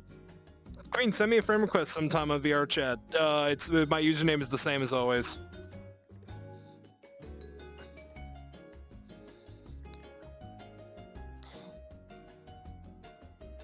I'm gonna skip this song. It is fucking loud. What is this, like, random dip? Cool. Oh man, actually my legs hurt from standing so much. I'm gonna actually sit down. Oh. Gonna just, there we go. Okay, I gotta bring the camera with me. I cannot find it. I forgot what the name was. Come-ow. There we go. Ah, perfect. Need to know, does your model have adjustable clothing? Mine? Kind of. No. No. Hold on. Give me 1 second.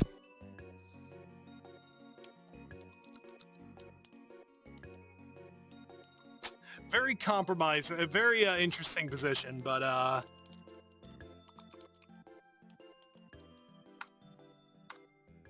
there we go. Just gonna, before that gets out of hand. No. There we go.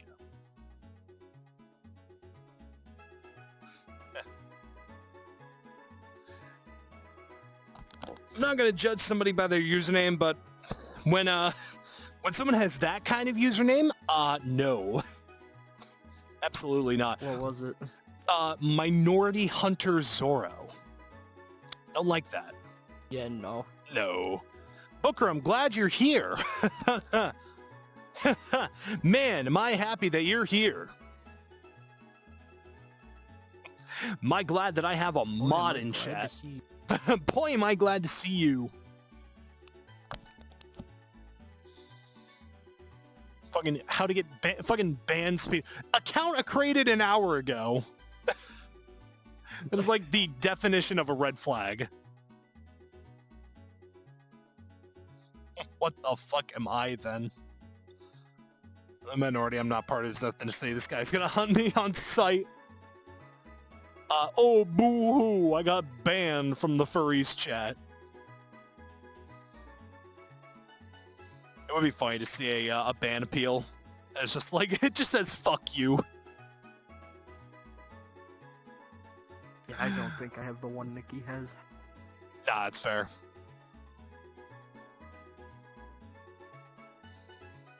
Glad that I have mods here that can do this work for me a lot quicker than I can, but I just wanted to take care of that before, you know, before anything could get out of control. So I want to position the camera in a way so chat can see both of us. There we go. So what have you been up to, Raven? Not much. Nice, nice. Just vibing.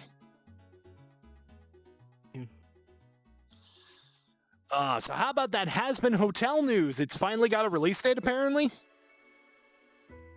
Yeah, it's gonna be on Prime Video, I think. Nice. Well, at least it's got something. Yeah. Blaze Blue is fun. Nice. Never actually heard of that game. Yeah, I don't care much for Hazbin Hotel. I've been very vocal with my opinions on Vivzy Pop in general, but I'm going to hold those opinions. Because listen, as much shit as I will give Vivzy Pop, as much shit as I will give her, I'm still happy. Where's the fucking camera? There it is. Okay, there. Where's the camera? It's right there. There we go. As much shit as I will give her, because I believe that nobody is above criticism, and I think that if you have faults as a creator, you deserve to be called out on them. I'm still happy that there is an indie animator on YouTube who has gotten to the point where their show can finally be turned into an actual show. She's the female Butch Hartman of indie animation.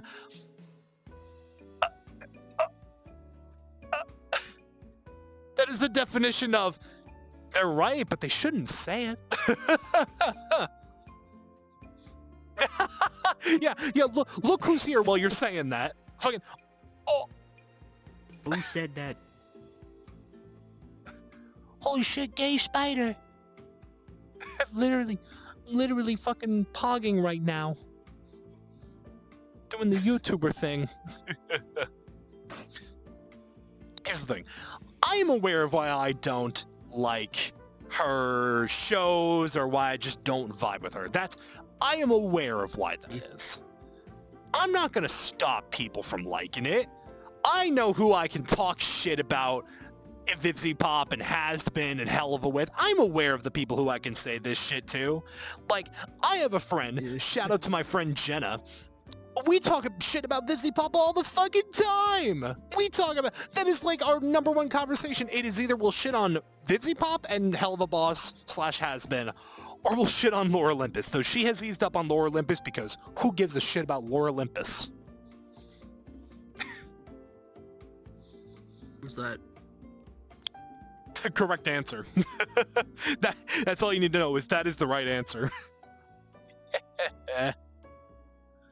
You still like the show means nothing. Yeah, exactly.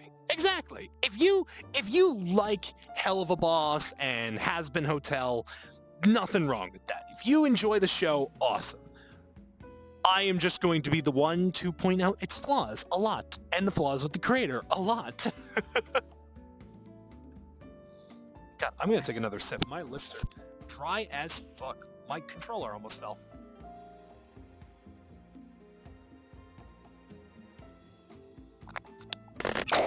Thank you for plucking a Pikmin, Wubby.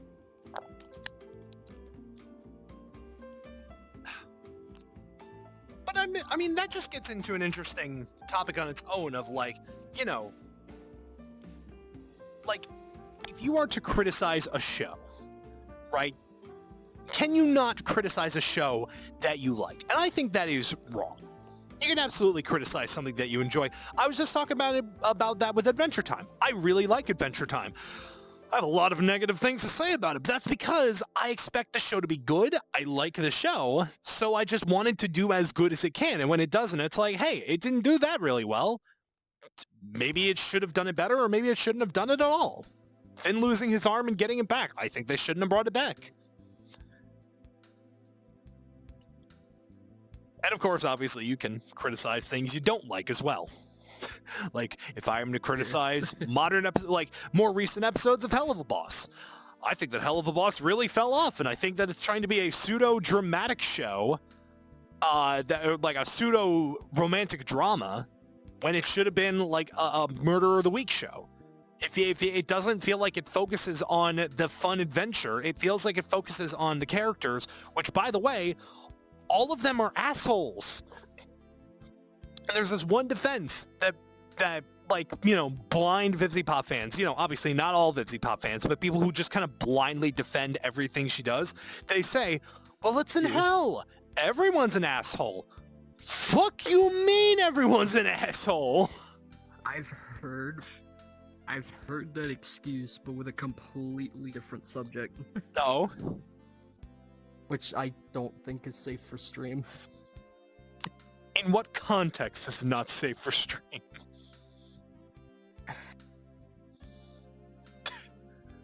I don't know how to word it. Like the subject matter, or the... Like, is it based around a specific show?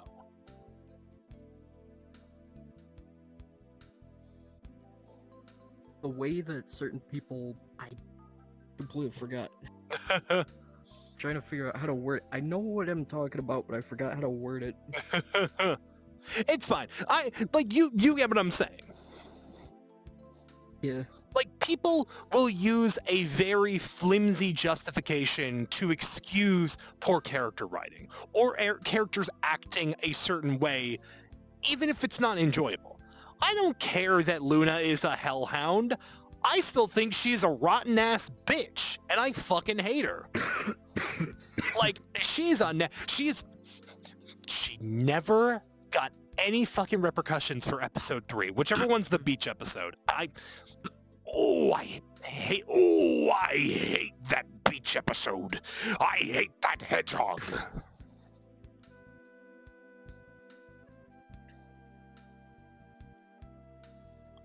It sucks, because here's the thing.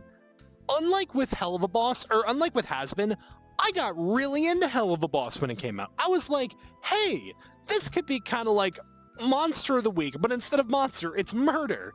Like, literally, they just get a new target every single week, and it's like, haha, here's all the funny, wacky antics we get into while we murder people. It's funny. I think it was funny. I think it was great, and then they didn't do that. Just stop doing that. They did it, but it took a back seat.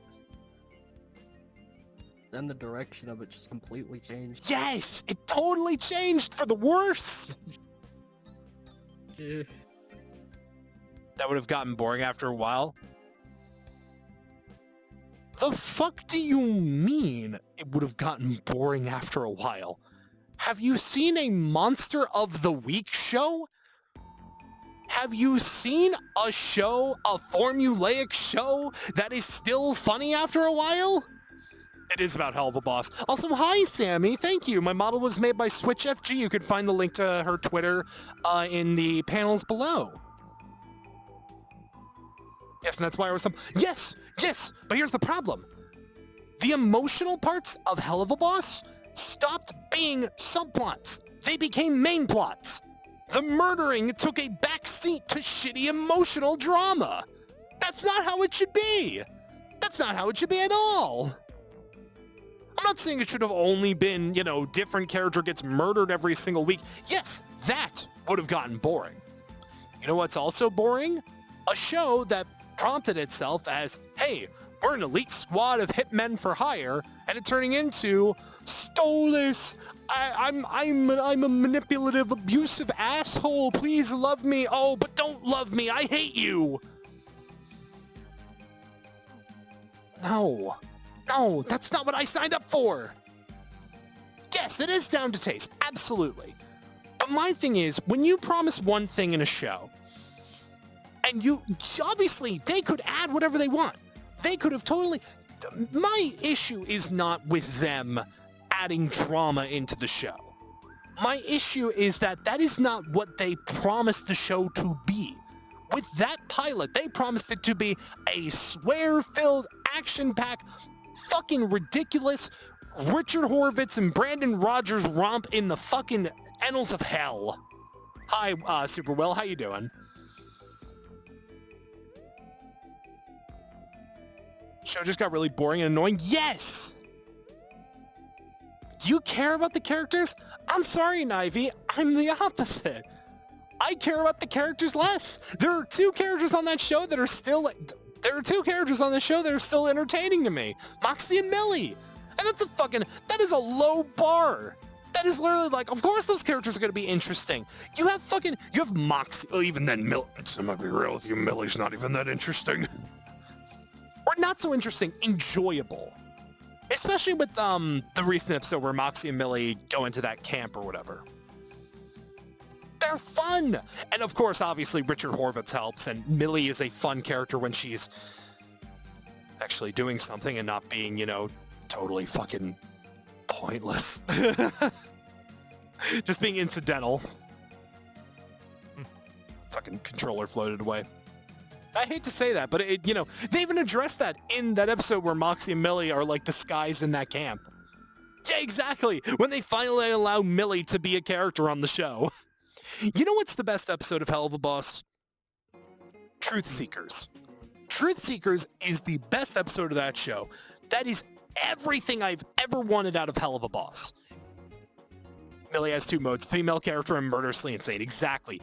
Truth Seekers is what I expected out of Hell of a Boss this whole time.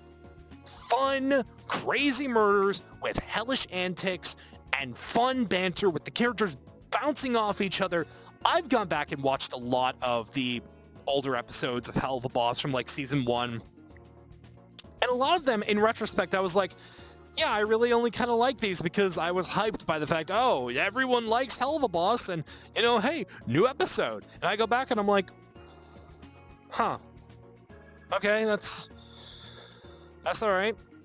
It's not particularly funny, but it's okay. She didn't even get character... Ooh. Yes, Lululand. She doesn't even get to be the fucking main character. She's not even like an important character in Lululand. Or not even that one. You're talking about the one in her hometown. Yeah, fucking Stolas hijacks that shit. And guess who else does? Norman Reedus. There's my other problem with Vivzy Pop is that she obviously and blatantly prioritizes getting star power. Fucking every time there has been a special guest, it has been such a big thing. And they obviously can never get them back. Pacing seems really off. Yes. Yes. The pacing in Hell of a Boss is crazy. I think the plots they're doing and the characters they're talking about are cool. It just feels like they aren't putting enough stuff in between. Exactly. Like, you're allowed to be the cat. Oh, don't even mention. Don't even. Oh, that's adorable. That is so fucking cute. I love that. That made everything better. Kind of do a plushie. No, Husk! Don't turn me into a marketable plushie! Hi, Jet. How you doing? But here's the thing. Steam Universe had that issue and no one learned from it. Oh no, he's marketable. Here's the thing. Hell of a Boss is absolutely allowed to have deep character moments. Without it, the show would have been so nothing. That being said, when the deep emotional character moments take precedence over the fun, then guess what the show stops being? Fucking fun. It stops being, this is thumbnail material right here. Oh, wait, let me just... It stops being fun. Whoops, that's not right.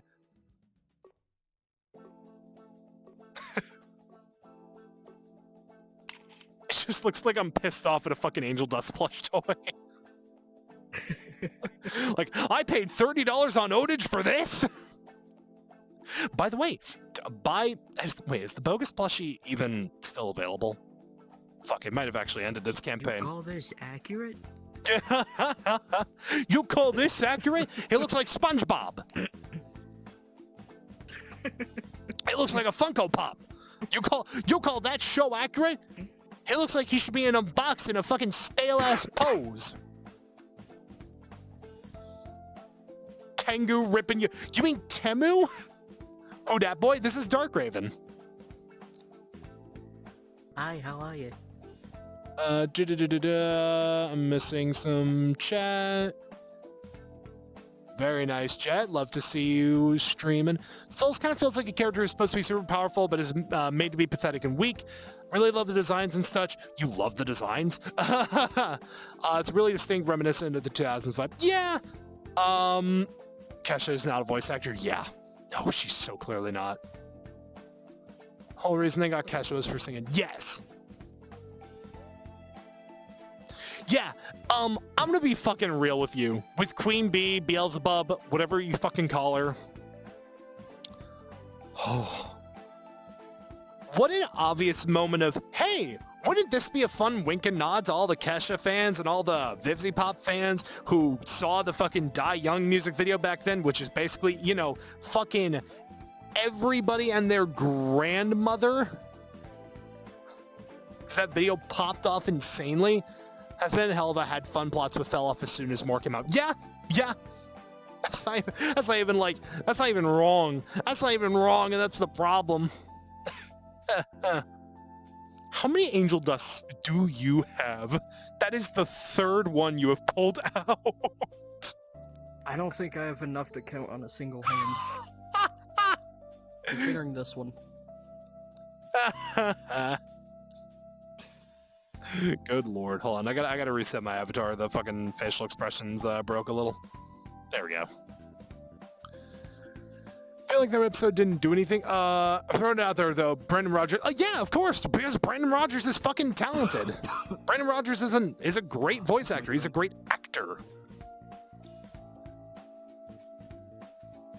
That's why they made her a wolf instead of a bee. Vivzy Pop design a character that doesn't look exactly like 3 of your other character designs. Challenge gone wrong, impossible, failed in the first 5 minutes.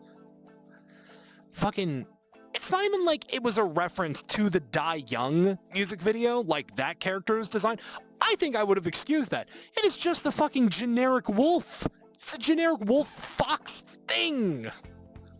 I'm gonna say this right now. Bit of a hot take.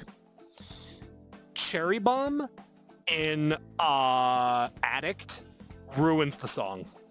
Would have been an awesome song for Angel Dust to just have, and Cherry Bomb's inclusion is completely pointless and kind of ruins the song.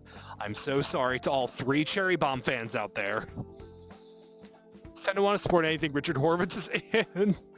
I don't blame you. I don't fucking blame you. Richard Horvitz is a great voice actor. He brings Moxie to life, and he's funny.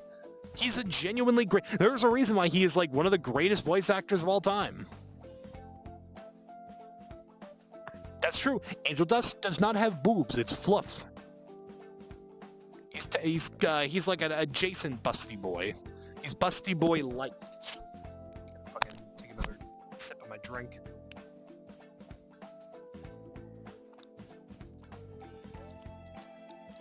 I don't know, Raven. You're the has-been hell of a fan here. where do you stand on this conversation? I don't know really. That's fair. The 2 recent episodes I haven't even watched. I don't blame you. Because for some reason YouTube acts like I'm not even subbed to her channel. Jesus. Yeah, it's YouTube for you. Fucking shout out to Doobus Goobus who just made a great video about that. If that Nick All-Star 2 game comes out and it's actually good, I'm getting Richard Horvitz to say FGC lines in the Zim voice. Speed of all time's got a deep... Man, I love D. Bradley Baker too, but I gotta disagree. To me, the best voice actor of all time is Tom Kenny. What's the model for Nikki is done? It'll be a busty boy. That's true. Nikki is getting a busty boy angel dust. That's also a short stack. Which I don't think I've seen. Oh, it's gonna look so good. I've seen the work in progress. Thank you for plucking a Pikmin, Booker. I love Tom Kenny. I think he's just genuinely one of the greatest voice actors. He's literally the voice of so many fucking iconic characters. There's a bear? What do you mean, what's a bear? Goblin? That's a short stack? No way. Can't imagine having money for models. I saw a newest episode. I enjoyed the song of Hell of a Boss? Yeah. Is that the one where Millie sang? No, there was one that came out like just a week ago. I genuinely didn't. I didn't even hear like any fanfare about it. Like literally, normally I say like, "Oh, Hell of a Boss." Like Twitter fucking blows up. And it's like, no, I didn't hear anything about that. What the fuck? Jesus, No, there was one that came out like 2 weeks ago. It's not been that popular. Jesus. No, I fucking love Tom Kenny though, or John DiMaggio. I'm just on the Adventure Time kick still. I don't know why, but actually I do have this. I pulled it out the other day and people loved it because I was like, oh, there we go. Here we go. I'm too short. Hello. Welcome to Ice King Streams.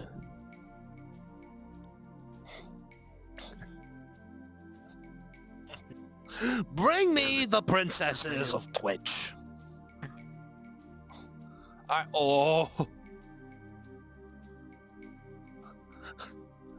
Do you know where any princesses are? The mouth doesn't even move. I just noticed that. Alright, Twitch. I need you to do me something very important. I need you to find me the princesses. And bring them to me. My mouth movements are terrible on this model. And if you don't bring me the princesses of Twitter, I'll kill you! Of Twitter? I meant of Twitch. I had a discussion about Adventure Time today. It is! It's so good! Turn into a Wattpad fanfic. OMG, it's Ice King. Hi. Hello. I'm the Ice King. Yes, please watch Fionna and Cake. It's a great show made by great people. I need to recalibrate this model, because it's built like a brick shithouse. There we go. Welcome back to Ice King. To Ice King... I don't know what my Twitch username would be. Today we're here with my special guest. We're going to be talking about princesses. Now I understand that you are aware of a princess from hell. What is she like? Yes.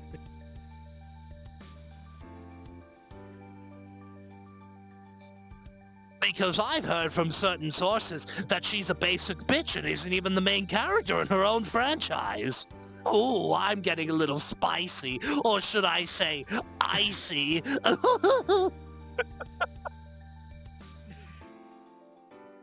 TV. Oh my god, I forgot about Dropout TV. Jesus, who talks about Dropout TV anymore? What is there to watch on Dropout TV aside from Fantasy High? I don't even know what that is. It's College Humor's streaming service. Like, you remember fucking College Humor? Everything. Oh. What do you mean everything? Name one good show aside from the fucking Fantasy High that I can't find anywhere else. Don't say Adam Ruins Everything. I watched that shit on True TV. Also, I don't even know if that's available on Dropout. If you say that other animated show they have, the fucking history one, I'm gonna fucking gut you. I'll gut you like a fish. Game Changer? I don't even know what that is. I'm not even gonna lie. I'm not gonna lie, fam. I don't know what Game Changer is. Well, while we're here talking about irrelevant programs that don't matter, did you know that Big Mouth is going to feature an episode with Megan Thee Stallion on its 7th season? Did you know that Big Mouth is on its 7th season? I saw it on Twitter and I gave my opinion about it. I assume you only had positive things to say. Not really. What do you mean? Big Mouth is one of the funniest shows of all time. You mean to tell me that you don't like Big Mouth? What? I bet you wish that they didn't cancel Tuca and Birdie or something like that. I bet you wish that they kept Tuca and Birdie and shows like BoJack Horseman, which are so overrated for something like, you know, to sacrifice the amazing pinnacle of comedy that is Big Mouth. I'm being sarcastic. I'm crazy. Look at how big my beard is. Sleeping on Dungeons and Drag Queens. Okay, that sounds fun. That sounds like something. I'm sorry, I really hate to say it. That sounds like something anyone could make. Like, that sounds like something that just could be on YouTube. I just remember that Dorkly did shit on Dropout, and Dorkly is the most mid-trash of all time. College Humor is at least funny. Dorkly wasn't even that. You know what's crazy? I fucking remember being a kid, and I used to watch Mad, right, on Cartoon Network. I remember they did an Adventure Time parody with the Avengers called Avenger Time, of course. Fucking, they just had Tom Kenny voicing the Ice King. They just had Tom Kenny. Look, he just walks up to Captain America. He's like, "Did you bring me the bubblegum princess?" And as a kid, you know, I'm like a fucking 12-year-old kid, and I'm like, "That's just the Ice King." Fucking, now I just want to start. This is the thing, is like, I get into these models and I start wanting to act as the character. Like, I fucking put on Ice King and I'm like, fucking, what? No one tells the Ice King to make no sandwich. Or even better, fucking, no one rips the souls out of my penguins except me! And maybe polar bears. But that's just nature, Gunther. Gunther. Quack. Whack. For like, you need to check Game Changer and make some noise. Is Game Changer... I know they have a game show. They have a game show where it's literally just buzzers, and it's basically just like, kind of like Who's Line. That's what I wanted to do. One of these days I need to organize a fucking VRChat Who's Line. Just fucking improv. Because I know Skeleto did that one time, and it looked so fun. Hugh Bliss. I'll bring him out. I can bring him out. No, don't you worry. Nikki's not here.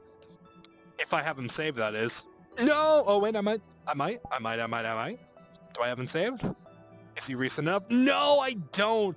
I'll just have to do the voice in the Ice King's voice. I'll just do it in Ice King's voice. Fucking, I had this thing where one time as Hugh Bliss, I went up to Nikki and I said, "It's a part of prismatology to have spicy grippers." Oh, because he hates it. Purely because he just hates it. But now I can do something even worse. You know, as part of ice magic, I can't wear shoes anymore. That means I have the spiciest grippers in all of ooh. You hear that? My grippers are spicy.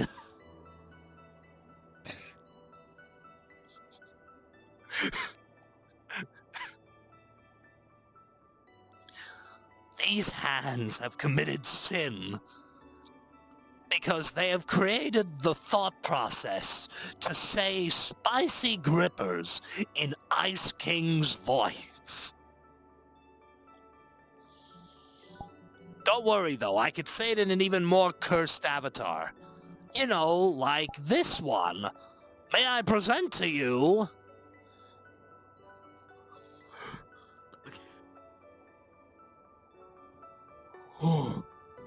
Oh. What the fuck are you? Mario. Oh.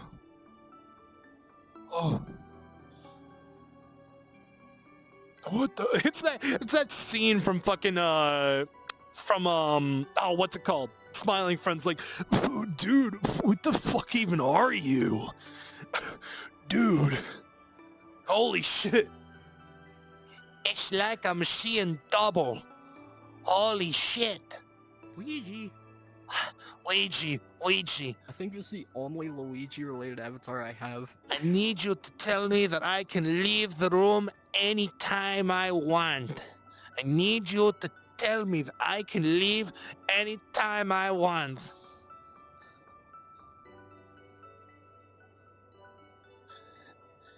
That's all I need, man, is I just need you to tell me I can leave the room anytime I want. Say something! Hold on. You can leave the...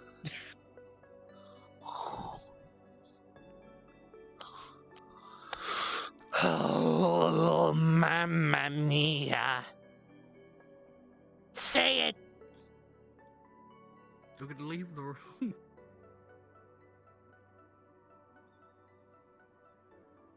Don't tell me what to fucking do! Motherfucker. Can't take this shit anymore. That blunt looks like a bowling pin. You look like a fucking bowling pin. You look like a bowling pin. Fuck you. That's it, I'm out of here.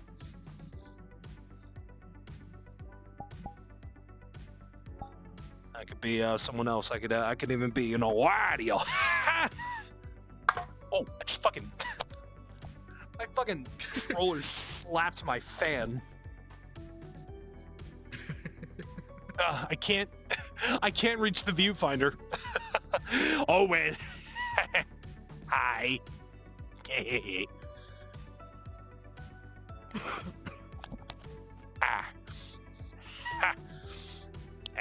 What did I say on Twitter recently?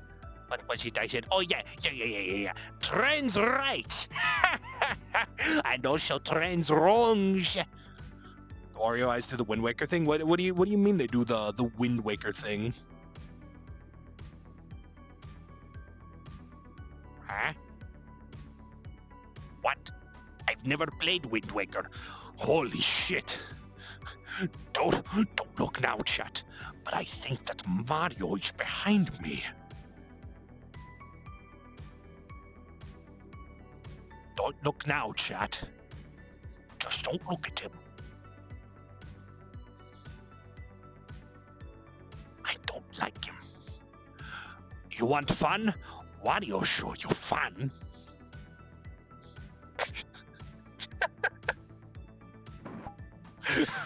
Shout out to my friend Vibapop who made that. I love that Wario model so much. Hello, Mario. Hello, I'm Luigi. Luigi, look! It's from Bowser. Dear pesky plumbers, I'm at the end of my rope. Please just let me have this one W. I have a gun. And I am not afraid to shoot somebody. Sincerely, Bowser. Well, let's go home, Luigi. I guess we lose this one. Can't really win with that sort of argument.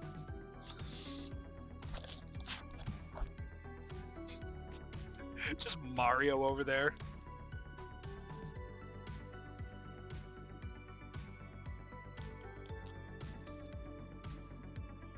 Why can I not click on anything? that was genuinely kind of fucking concerning. Fucking nothing was moving on my computer. and you weren't talking. So I was like, oh no, we're having a repeat of last stream. No, I was just looking through avatars. How long have we been going anyway? We've been going for 2 hours 18. Nice, nice. Problem is, I wanted to open up fucking Discord because I see like 15 pings. And I know that half of them are just people going live. Which just gives me all the more people that I can raid when we're done. Here it goes.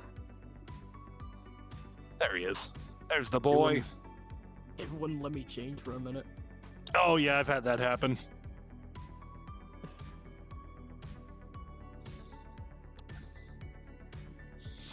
Love the Super Mario Bros. Movie. The first one! Sasha, no!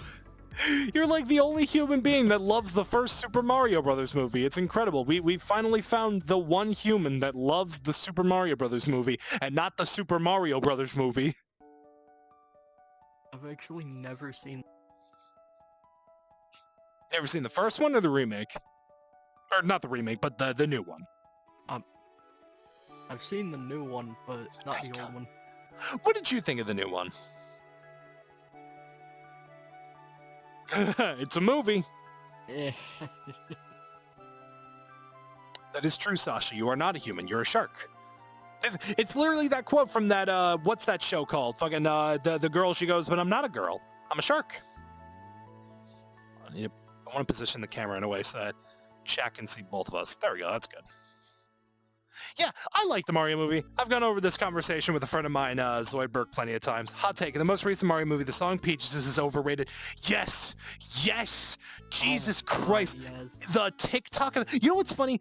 We shouldn't even call it overplay syndrome anymore. We should call it the TikTok effect. The only reason that song got popular is because, haha, funny Jack Black song. Let's just use it everywhere on TikTok.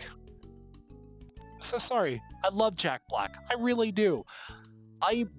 If I could go back in time and erase that song from history, I would do it in a fucking heartbeat. The new movie would have been so much better if they took out... Yes! Yes! Oh my... Hey, you want to know a fun fact? Here's a did you know? And if someone redeems it, I'm counting this to say, here's a did you know? The climactic final scene where Mario and Luigi get the star and they're beating up all the enemies and it's playing that big orchestral remix of the star theme. Fun fact, thank you for plucking a Pikmin, Volpsoon. Fun fact, originally, the animation studio Illumination wanted to use Van Halen's Jump instead of a completely original composition. They wanted to use, might as well jump. I think that would have ruined everything. That would have ruined the movie. I'm like not even being hyperbolic. That would have ruined the fucking movie. Yeah, no, I love that scene where, it's really progressive for Illumination to include a scene where Mario and Bowser have... I'm gonna say it. I can't. I'm out of here. I'm done. I'm doing this bit for 3 times. That's a rule of 3s, baby. That's a rule of 3rds. That's comedy. No, rule of 3rds is cameras. Oh, man. The arrangements of the Mario music were fantastic. You want to know the funny thing? There was actual orchestral music made for the entire movie. They didn't use half of it. You can find it apparently on the bonus features for the DVD copy of the movie. It exists. It exists. You can find orchestral arrangements that fit into every scene in the Mario movie. They just didn't use some of them because they rather would have just used copyrighted music. I think when Bowser stuck his finger in Luigi's face, that's true. Oh my god, the amount of people that thought that it was his dick. If I was Mario, said let's go and stuck his fingers against Bowser's prostate. Man, they took that whole joke with Ant-Man defeating Thanos by going inside his asshole, and they applied that to Mario in such a seamless way. Bowser Luigi shippers, yeah, oh my god, they didn't just eat. They fucking They devoured. They had a feast, and I am all here for it. They were well fed.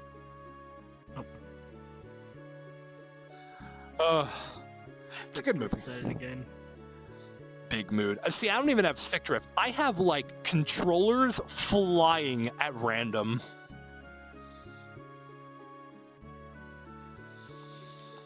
Oh, good lord. Oh, good lord. I've tried like everything to fix it, but it still comes back. Here's my thing. The Mario movie is what I expected. It is what I think when I thought of a Super Mario Brothers movie. That being said, where the fuck was Luigi for half the movie? They did Luigi so goddamn dirty in that movie. Luigi just isn't like a relevant character. Like, I understand they wanted to be, you know, subvert expectations. Oh, it's not Peach getting kidnapped that needs to be saved. It's Luigi. But then Luigi's not really a character. He doesn't really do anything that worthwhile. It was Mario and Donkey Kong, not Mario. And hey, here's the thing. Oh my god, I fucking hate Seth Rogen. Everyone was so concerned. No, yeah. No, I was doing his chuckle. Everyone was so concerned about Chris Pratt's performance in the Mario movie. Everyone was like, oh my god, he's gonna ruin Mario. He's gonna do such a bad job. Chris Pratt did fine. Chris Pratt, with the material he was given, and considering the movie, for being the first non-Charles Martinet Mario voice actor since, I don't know, Mario Teaches... No, it's not even Mario Teaches Typing. Since, like, the Mario Super Show, the movie, and everything like that. Being the first non-Martinet VA since Martinet began, he did good. I would even say he did good. I think he brought emotion to the table. I think he made Mario a fun character to be around. They toyed with the idea of, like, hey, here's what it would have sounded like if fucking Chris Pratt did the Mario voice. And it's funny. Now, to be fair, that's less on Chris Pratt and more on the writers for that being funny, but still. Jack Black was the highlight, yes. Back to my point. Seth Rogen fully admitted, like, told everybody who was a part of this movie and went on record on interviews saying, hey, I'm going into this movie and I'm not doing a voice. You want Seth Rogen? You are getting Seth Rogen. And they were like, yeah, sure, fine. Donkey Kong is my least favorite character in that movie. It's not Donkey Kong. It's not Donkey Kong. It's Seth Rogen. He's not funny. The reason I think the movie's so mid is my favorite character is cut out of the entire thing. It's that fucking star. You know, my favorite character in the entire thing is the star. Yeah, the Luma. The Luma. He's great. Completely disagree. Pratt made Mario sound like just the guy. I feel like his performance was fine. Now, that's my opinion. You're allowed to disagree. I feel like with the anticipation of Pratt being bad, with that anticipation, I think he sounded fine. And that made Seth Rogen all the more worse. Like, Mario sounding as he did, sounding as fine as he did, like, again, not great. He's not Martinet. I would have preferred Martinet over Chris Pratt. I would have taken Martinet over Chris Pratt any fucking day. You keep Charlie Day as Luigi, just, you know. But I feel like he did fine. Was he a casting choice that made no sense? Absolutely. I think he did fine. But he was less of Chris Pratt. This is where I'm going to disagree slightly. Chris Pratt was less of Chris Pratt than Seth Rogen was Seth Rogen in the Mario movie. Like, Chris Pratt, yes, didn't sound like Mario. But I think he sounded okay. Seth Rogen wasn't even trying to be a character. He went on interviews and said, I'm not doing anything. I'm not trying. He blatantly fucking said, I am not going to try in this movie. But he gets a pass. Why does he get a pass? Because he's Seth Rogen. Funny man Seth Rogen? I'm just No. saying here. I don't find him funny. Exactly, me neither. I hate Seth Rogen. I do not find him funny. I fucking hated Seth Rogen since Sausage Party. Seth Rogen's better. Oh no. Okay, yes, Chris Pratt is a conceited fucking jerk. I agree with you there. Chris Pratt has a lot of issues. A lot of issues where a lot of people defended him for bullshit reasons. I fully agree with that. In terms of his performance, I think he was leagues better than Seth Rogen. Fucking, if they did the Rogen laugh once, I would have been like, okay, cute nod. They do it 3 times? 3 times? How many times do you hear coming from Donkey Kong before it's like, okay, it's not funny anymore. That is a joke that doesn't work in 3s.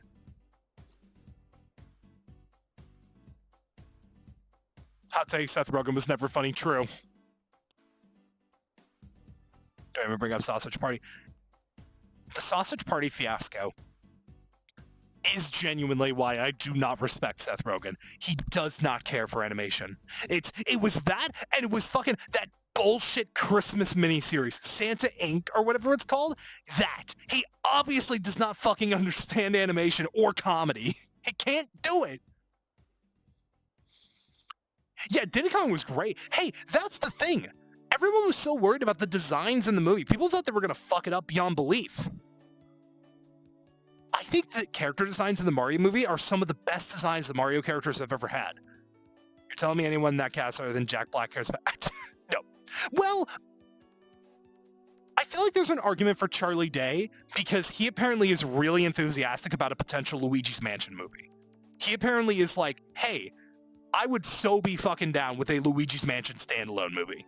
Now, I don't know if that really says a lot about him being an animation fan, but it does mean that, hey, he's a fucking gamer.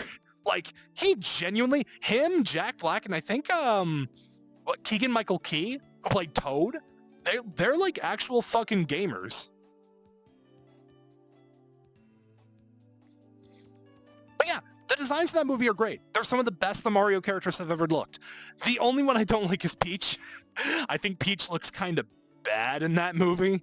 Like, she's the only one who I just look at her and I think, wow, yeah, that is a toy. That is a toy.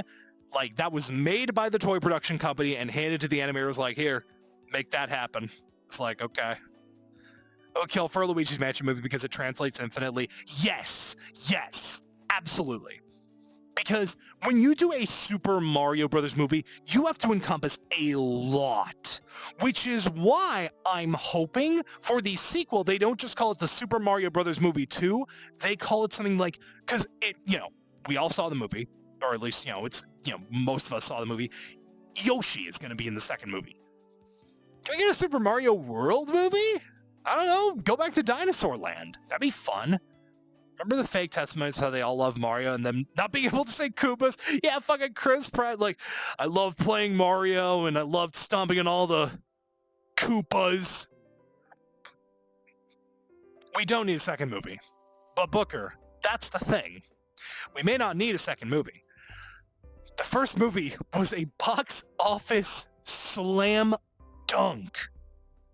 Did it make like $1 billion? I could be fucking crazy, but it did really fucking well. Like, the Mario movie, I think, is one of the most successful animated movies of this year, if not one of the most successful movies. Sequel seeking makes me vom. Agreed. I don't like it. Hey, maybe it's a hint at just a Yoshi movie. Maybe we'll get a Yoshi's Island movie. Second movie is 100% going to be focused on Galaxy. Oh, true. Maybe the Super Mario Galaxy movie. There's your Galaxy 3. Stop crying, Galaxy fans. You're finally getting your Galaxy 3.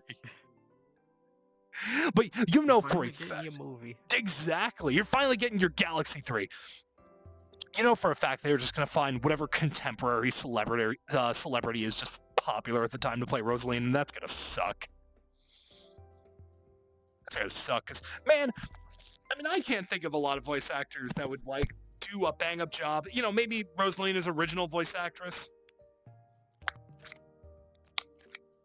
Rosalina's my favorite gender. Truth. Fucking...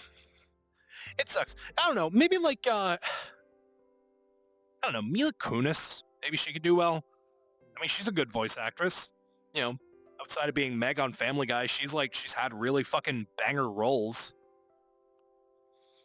Rosalina's been my favorite princess ever since I was a little kid. I played Mario Galaxy and I was like, pretty lady. More pretty than Peach. Did she have a controversy? Did she? Oh no, don't fucking. I actually kind of like Mila Kunis. No, don't tell me it's like some like actual fucking really bad shit. No, hold on. Mila Kunis. I'm legally obligated to love Daisy. News. Ashton Kutcher and Mila Kunis seen putting up a united front after Danny Masterson drama. Oh no. It's in the code. Oh, okay. So she's getting together with Ashton Kutcher while Ashton Kutcher is defending Danny Masterson, who is the That 70s Show actor who got, he's been dragged through the mud, and fucking rightfully so for the shit that he did.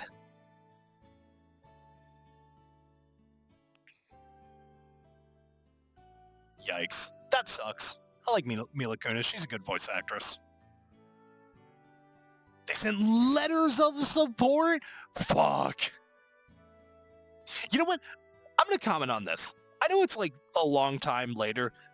When Chris Pratt was getting dragged through the mud for the allegations of him being super homophobic and transphobic because he's part of that fucking super church that is, and he refused to leave it. First of all, fuck you. You can go to any church you want. You didn't grow up in that town. You go to any fucking church, and you're choosing to go to that one. Fuck you.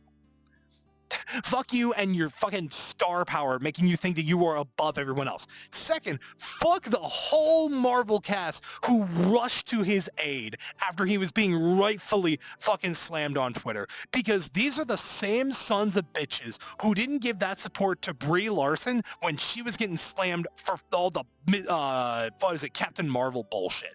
I didn't like Captain Marvel. I will fully say it. I didn't think it was that good of a movie. That doesn't mean I'm going to slam on fucking Brie Larson for having legitimate criticism, or not legitimate criticisms, but like making legitimate comments about why people didn't like the movie. She said people don't like the movie because she's a woman. That's why people didn't like the movie. That's a terrible fucking reason to not like the movie. Like fucking, I don't know. I haven't seen like... Yeah. I haven't watched like anything Marvel related in like a while. I don't blame you. I don't blame you. It is so bad now. I liked Multiverse of Madness. Yeah. I liked Quantumania. What was the other? Oh, and Guardians 3 obviously was great. Guardians 3 was awesome. You're missing out on Guardians 3. I will say that. That was like the one Marvel movie I was actually really looking forward to seeing. And you know what? I think it wrapped up the Galaxy trilogy very nicely. It's kind of implied they're going to make a standalone Star-Lord movie, and I do not care for that. I don't care for that at all. I'm just trying to get both of us in the shot. Yeah, I do not care for a standalone Star-Lord movie. You're fine. Because,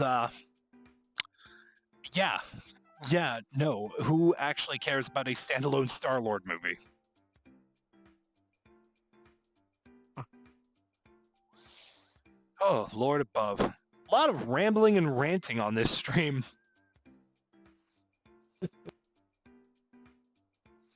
Oh man, what?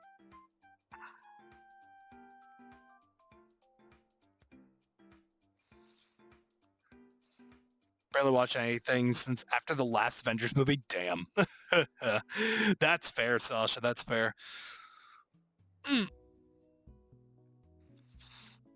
Oh, very nice tracking with my fucking hands while I'm stretching. Can't comment, don't watch superhero movies, not interesting. I don't blame you. I don't blame you. After a while, they just kind of got very homogenous and samey. Oh god, excuse me. They're at the point where I don't even follow DC anymore. Right? God, DC. What a shit show. Mouse! Hello! Said they're very samey. Yeah, exactly. Booker, can you please shout out Mouse for me? Wanted to like Wakanda Forever, but my Marvel fatigue made me not care. Right? And you, Churgo, you're somebody who watched the fucking shows on Disney Plus. You're somebody who saw shit like WandaVision and like Loki. I didn't even watch those. And yet here I am, like fucking also suffering Marvel fatigue. Also, Mouse, what were you playing? What were you playing? Deep Rock Galactic. Nice. Hope you had fun. Everybody make sure to go show your love and support to Mouse Pointer. Oh, you were playing Sea of Thieves? They were last seen streaming Deep Rock Galactic. Weird. Anyway, hope you had fun with Sea of Thieves. Sea of Thieves nuts. Anyway. Probably forgot to change the category. True. Walked out of Endgame saying I could stop watching Marvel. That's how I, literally, when I fucking saw Guardians 3, I found the meme from fucking Spy Kids, the fucking, you freed me, I'm free. Oh, it's sad to see it. Weird. WandaVision and Loki were great. So I have heard. So I do not care to watch. I heard that Agatha's show got delayed because of the writer's strike. Good. Good is what I say. I stopped caring. It's Twitch being Twitch. Ah. Yes, naturally. Oh, Lord above.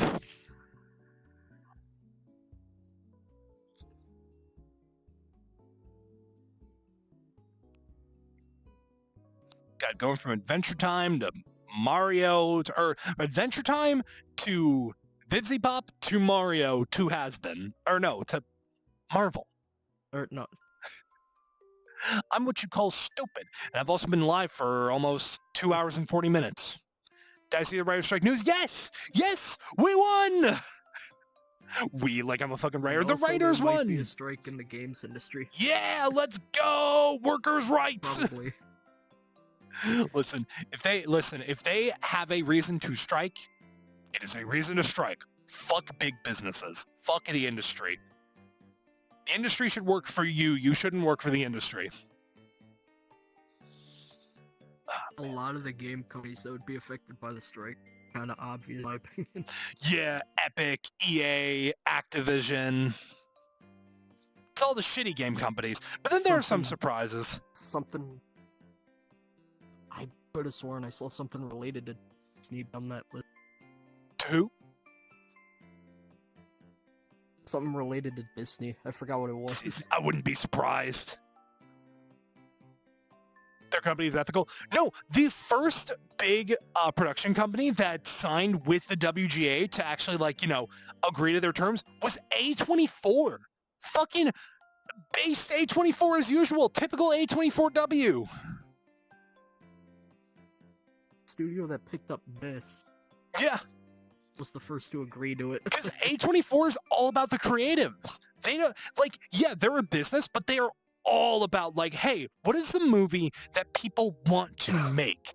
You want to know how I know? Because I am a Talking Heads fan, and recently, A24 released a 4K remaster of the Talking Heads movie Stop Making Sense. Who would fucking care about that except for A24? And it's me, I care about it. No, you want to know who was the sexiest motherfucker in the writer's strike? Drew Carey. That motherfucker said for every member of SAG-AFTRA and the WGA, for every day the strikes go on, if you go to this place, I forget the name of the burger place, but it's like a big burger place that has like the boy holding up the big burger, fucking Simpsons parodies they with Lard Lad. I forget the name of the burger joint. Drew Carey said, every day of the writer's strike, if you want to get lunch there, I will pay for it. And he held his fucking word. For all 100+ days. Bob's Big Boy. Yeah. Every fucking time somebody went there, it was covered by Drew Carey. Has there been any update on the Unity BS? They have pulled a 180 with that bullshit. They are backing down. They back down like fucking scared fucking animals. However, people are still hesitant, and a lot of people are saying, no, fuck you, I'm moving to a different engine. So many people have said, yeah, I'm moving to Unreal. I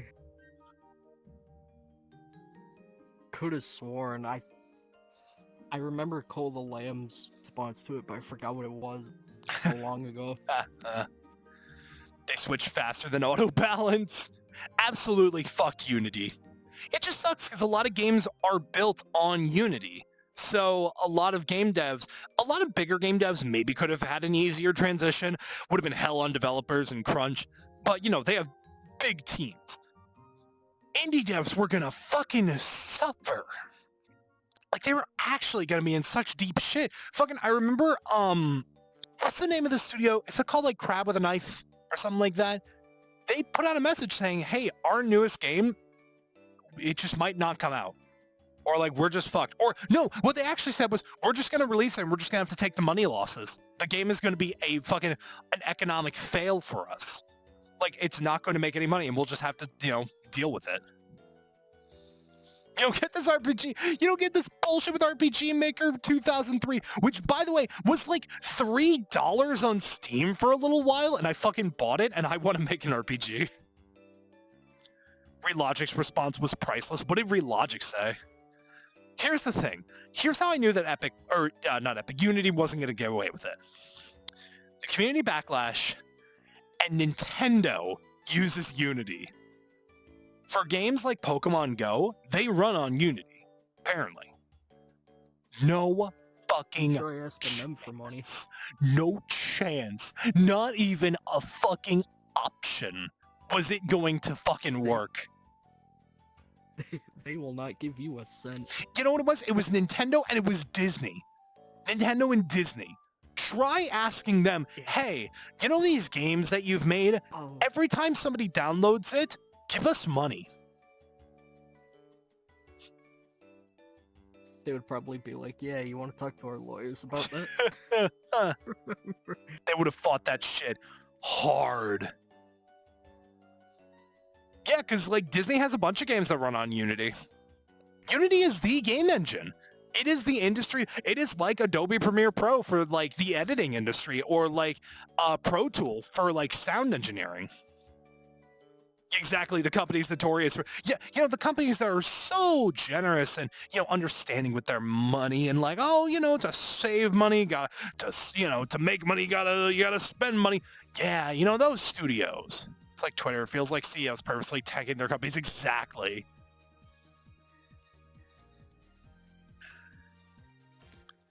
Oh, man. How long have we been live for? Jesus. 2 hours, 45 minutes. Oh, man. My fucking back. How are my controllers doing? Actually, good. I fucking shout out to Tundra for making some of the best full body trackers.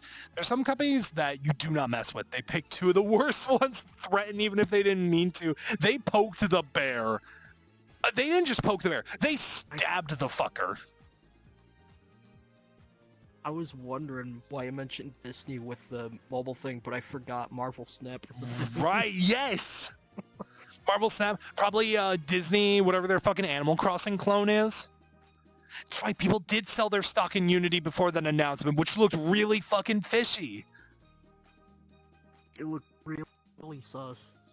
They knew it was going to be a bad thing and did insider trade. Yeah, exactly, which means that all those people should frankly go to fucking jail.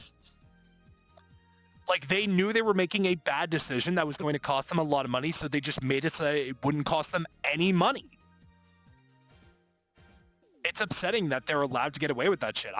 Frankly, I've learned something. You never wish ill upon people directly. You say you hope they have their pie in the face moment. You say that. I got this from Gas Mask, Nikki's boyfriend. So shout out to him for this. There was a U.S. politician who, or was she U.S. or like European? There was a politician who was this horrible person, advocated for anti-LGBT shit, you know, fucking deplorable, disgusting human being. Her political career was ruined in one moment when she had a pie thrown in her face. It was so humiliating. Every bit of her political platform crumbled. So to all these people that did that insider trading bullshit with Unity, I hope you get your pie in the face.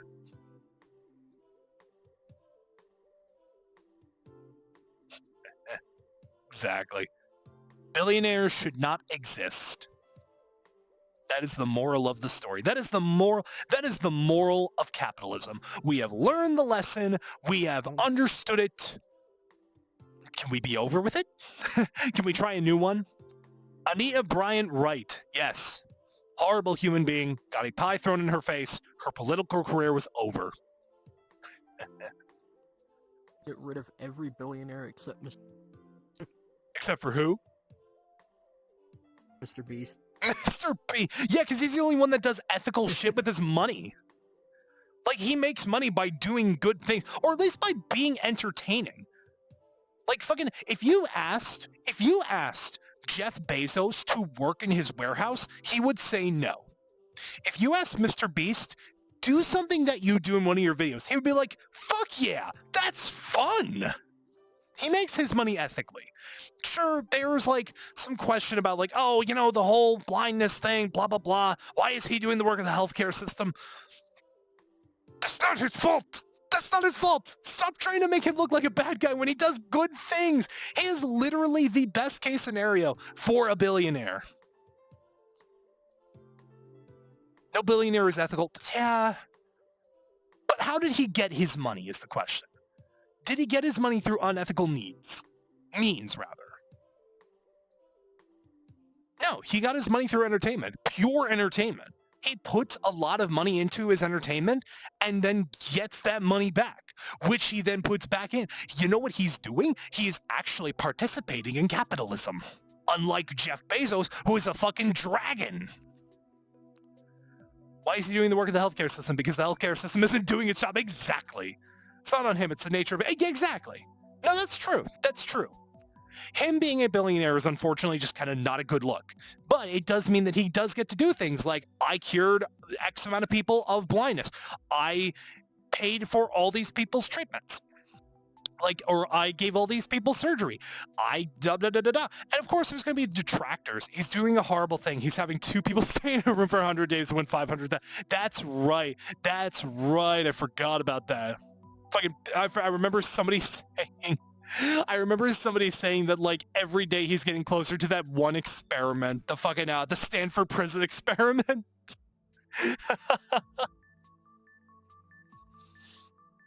Like one of these days, I locked 50 people in a prison and asked 10 people to be the guards, and this is what happened after 30 days. Now here's the thing, is Mr. Beast doing that and not giving them anything? Like no entertainment, no means for the outside world, blah, blah, blah, blah. Is he doing that? Is it solitary confinement, or is he basically saying quarantine? Here's the thing. Mr. Beast is allowed to have people who don't like him. I don't like him per se. I just think that Mr. Beast is overhated. I think that sometimes people call out Mr. Beast when it's not necessary. Now, they can't leave the room at all. That's shit. That is shit. I just think that, again, I think people are just Nasubi. It's literally just Nasubi.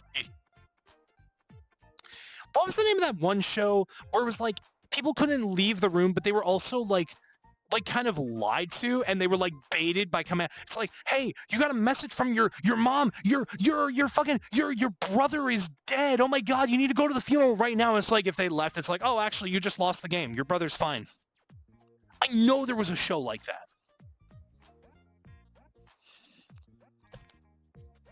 Solitary Confinement Plus.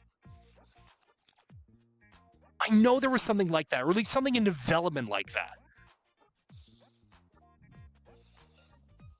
And plus, knowing Mr. Beast, if the other person loses, they're still going to get money. Like, they're going to get money. Like, I can't imagine that they're being, like, isolated from the outside world. It's just that, stay in this room. Quarantine. Go back into quarantine. Now again, if this is a really fucking bad thing, and then obviously fuck Mr. Beast for doing that, I just think people just write him off for no reason when he can and does good things. Like, I hate to say it, when the Chris situation happened, he totally could have just written off Chris as a friend. Like, he totally could have just been like, yeah, fuck you, you are bad for my brand. He was insanely fucking supportive. So again, I don't like Mr. Beast. I think that he's not the best YouTuber, but I do think that a lot of people hate him for unnecessary reasons. Sometimes. He is not above criticism, but I feel like sometimes people criticize him for things that aren't necessarily, like, I don't know. It's one of those things where it's like borderline depending on... Exactly. He is walking a fine line. Exactly. I just don't like... I don't like billionaires either. But of all the billionaires, when it comes to the revolution, I hesitate with Mr. Beast. It's that fucking tweet of, when the race war happens and I gotta kill Tony Hawk. Bring up Brandon Hara at this point, a wealthy YouTuber using his money for the betterment of society. If there are people who made a lot of money and then just put it all back into society, awesome. How did they make their money? That's in the question, but also if they just gave it all back, then fucking good for them.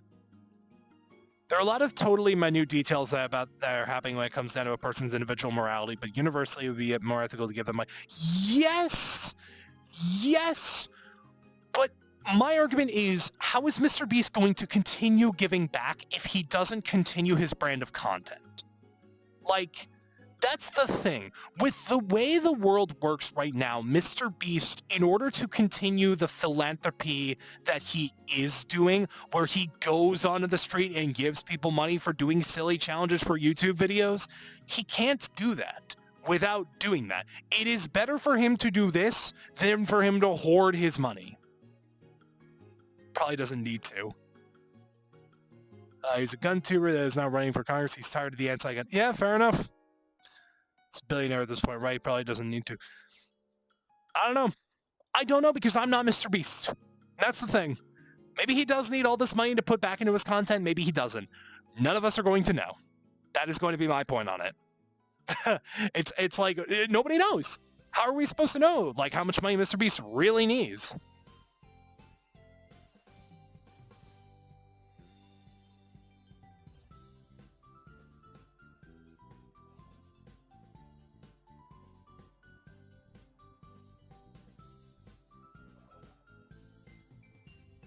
Yeah, it's clearing up some more Discord pings. I'm going to end with this. Mr. Beast is not above criticism. That is fact of life. I just think personally, there are some people that are a little too critical of him. If there is something that he does that is fucked up, absolutely. But I think of the situation that we are in capitalism, like where we are with these people, Bill Gates, Jeff Bezos, Elon Musk, with all these shitty people, Mr. Beast is somebody who is at least trying to do something while still being able to continue to do something. He is trying to do better. He's not Morgs. He's not Morgs. Somebody who just does that shit, but does it in his own little private world. Where it's like, oh, I challenged my friends. I challenged my mother to stay in our house for 24 hours. That's your mom. That doesn't count. There are a lot of Mr. Beast clones, but that's not his fault, in my opinion. That is just people trying to ride his fucking dick. And that's, like, not his fault. He makes the content and people want to leech off of that. And if they want to be shitty people, they're the people who should be called out for it. But I'm done with my Mr. Beast rant. I don't care enough about Mr. Beast to continue this. Whew. Saying he's better than another person is not the same as saying he is good. True. But then let me recontextualize. He is not the most moral person, but I believe that people are too harsh on him. I think personally that people are too critical of Mr. Beast. That is my opinion. That is just purely my opinion. And again, I don't believe he's above it. I just think that people say shit just to dislike him, but they don't say it with a point. It is literally just being a little hater.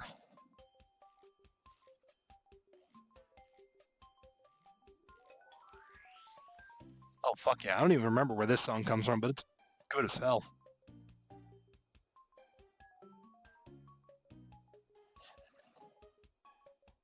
Anyway, now that I've lost all my viewers because everyone hates Mr. Beast, I actually think, we've been going for almost 3 hours now. I think actually this would probably be a good place to end everything. Because we're going for 3 hours. My fucking headset is sweaty because my fucking face has been pressed up against it for 3 hours. It is hot in my room. I need to take a break. Far too many people seem to think that he should just give his money away and he has investors. They want money. He has to pay some. Yeah, true. Regardless, I am going to end the stream here because I am tired. I want to take a little break. Probably going to hop on VR again. But yeah, with all that being said, I want to thank everybody so much for stopping by and watching. If you're subscribed, which if you're not, you should definitely consider doing so. You get a bunch of cool emotes. You get to skip the ads and you get to support me directly. You know that the raid message is Rabbit Raid. Sasha, you fucking dork. You know, the raid message is Rabbit Raid. Tonight, I thank you for the suggestion, Mouse, but I think we're actually going to raid. I know Jet Set stopped by earlier. I know that Hakari is live. I know that Lizzie Doodle is live. What's Hakari doing? Oh yeah, he's doing his Zelda randomizer. That's right. I know that. Oh, Lavi's streaming VRChat right now. Where's he at? Oh, yep, that is definitely Lavi's stream. You know what? It has been way too long since we raided Jet Set. She is playing Overwatch 2. Ew, gross. But Jet is a good friend of mine. She's a sweetie. Absolute dork. But I want to thank you all so much for watching. I want to thank Raven for coming by and joining me for the latter half of the stream. Always good to see you. But I want to thank everybody once again for coming by and joining. And until next time, I'm going to put out my schedule tomorrow, most likely. But until then, I will see you guys at the next stream. Bye.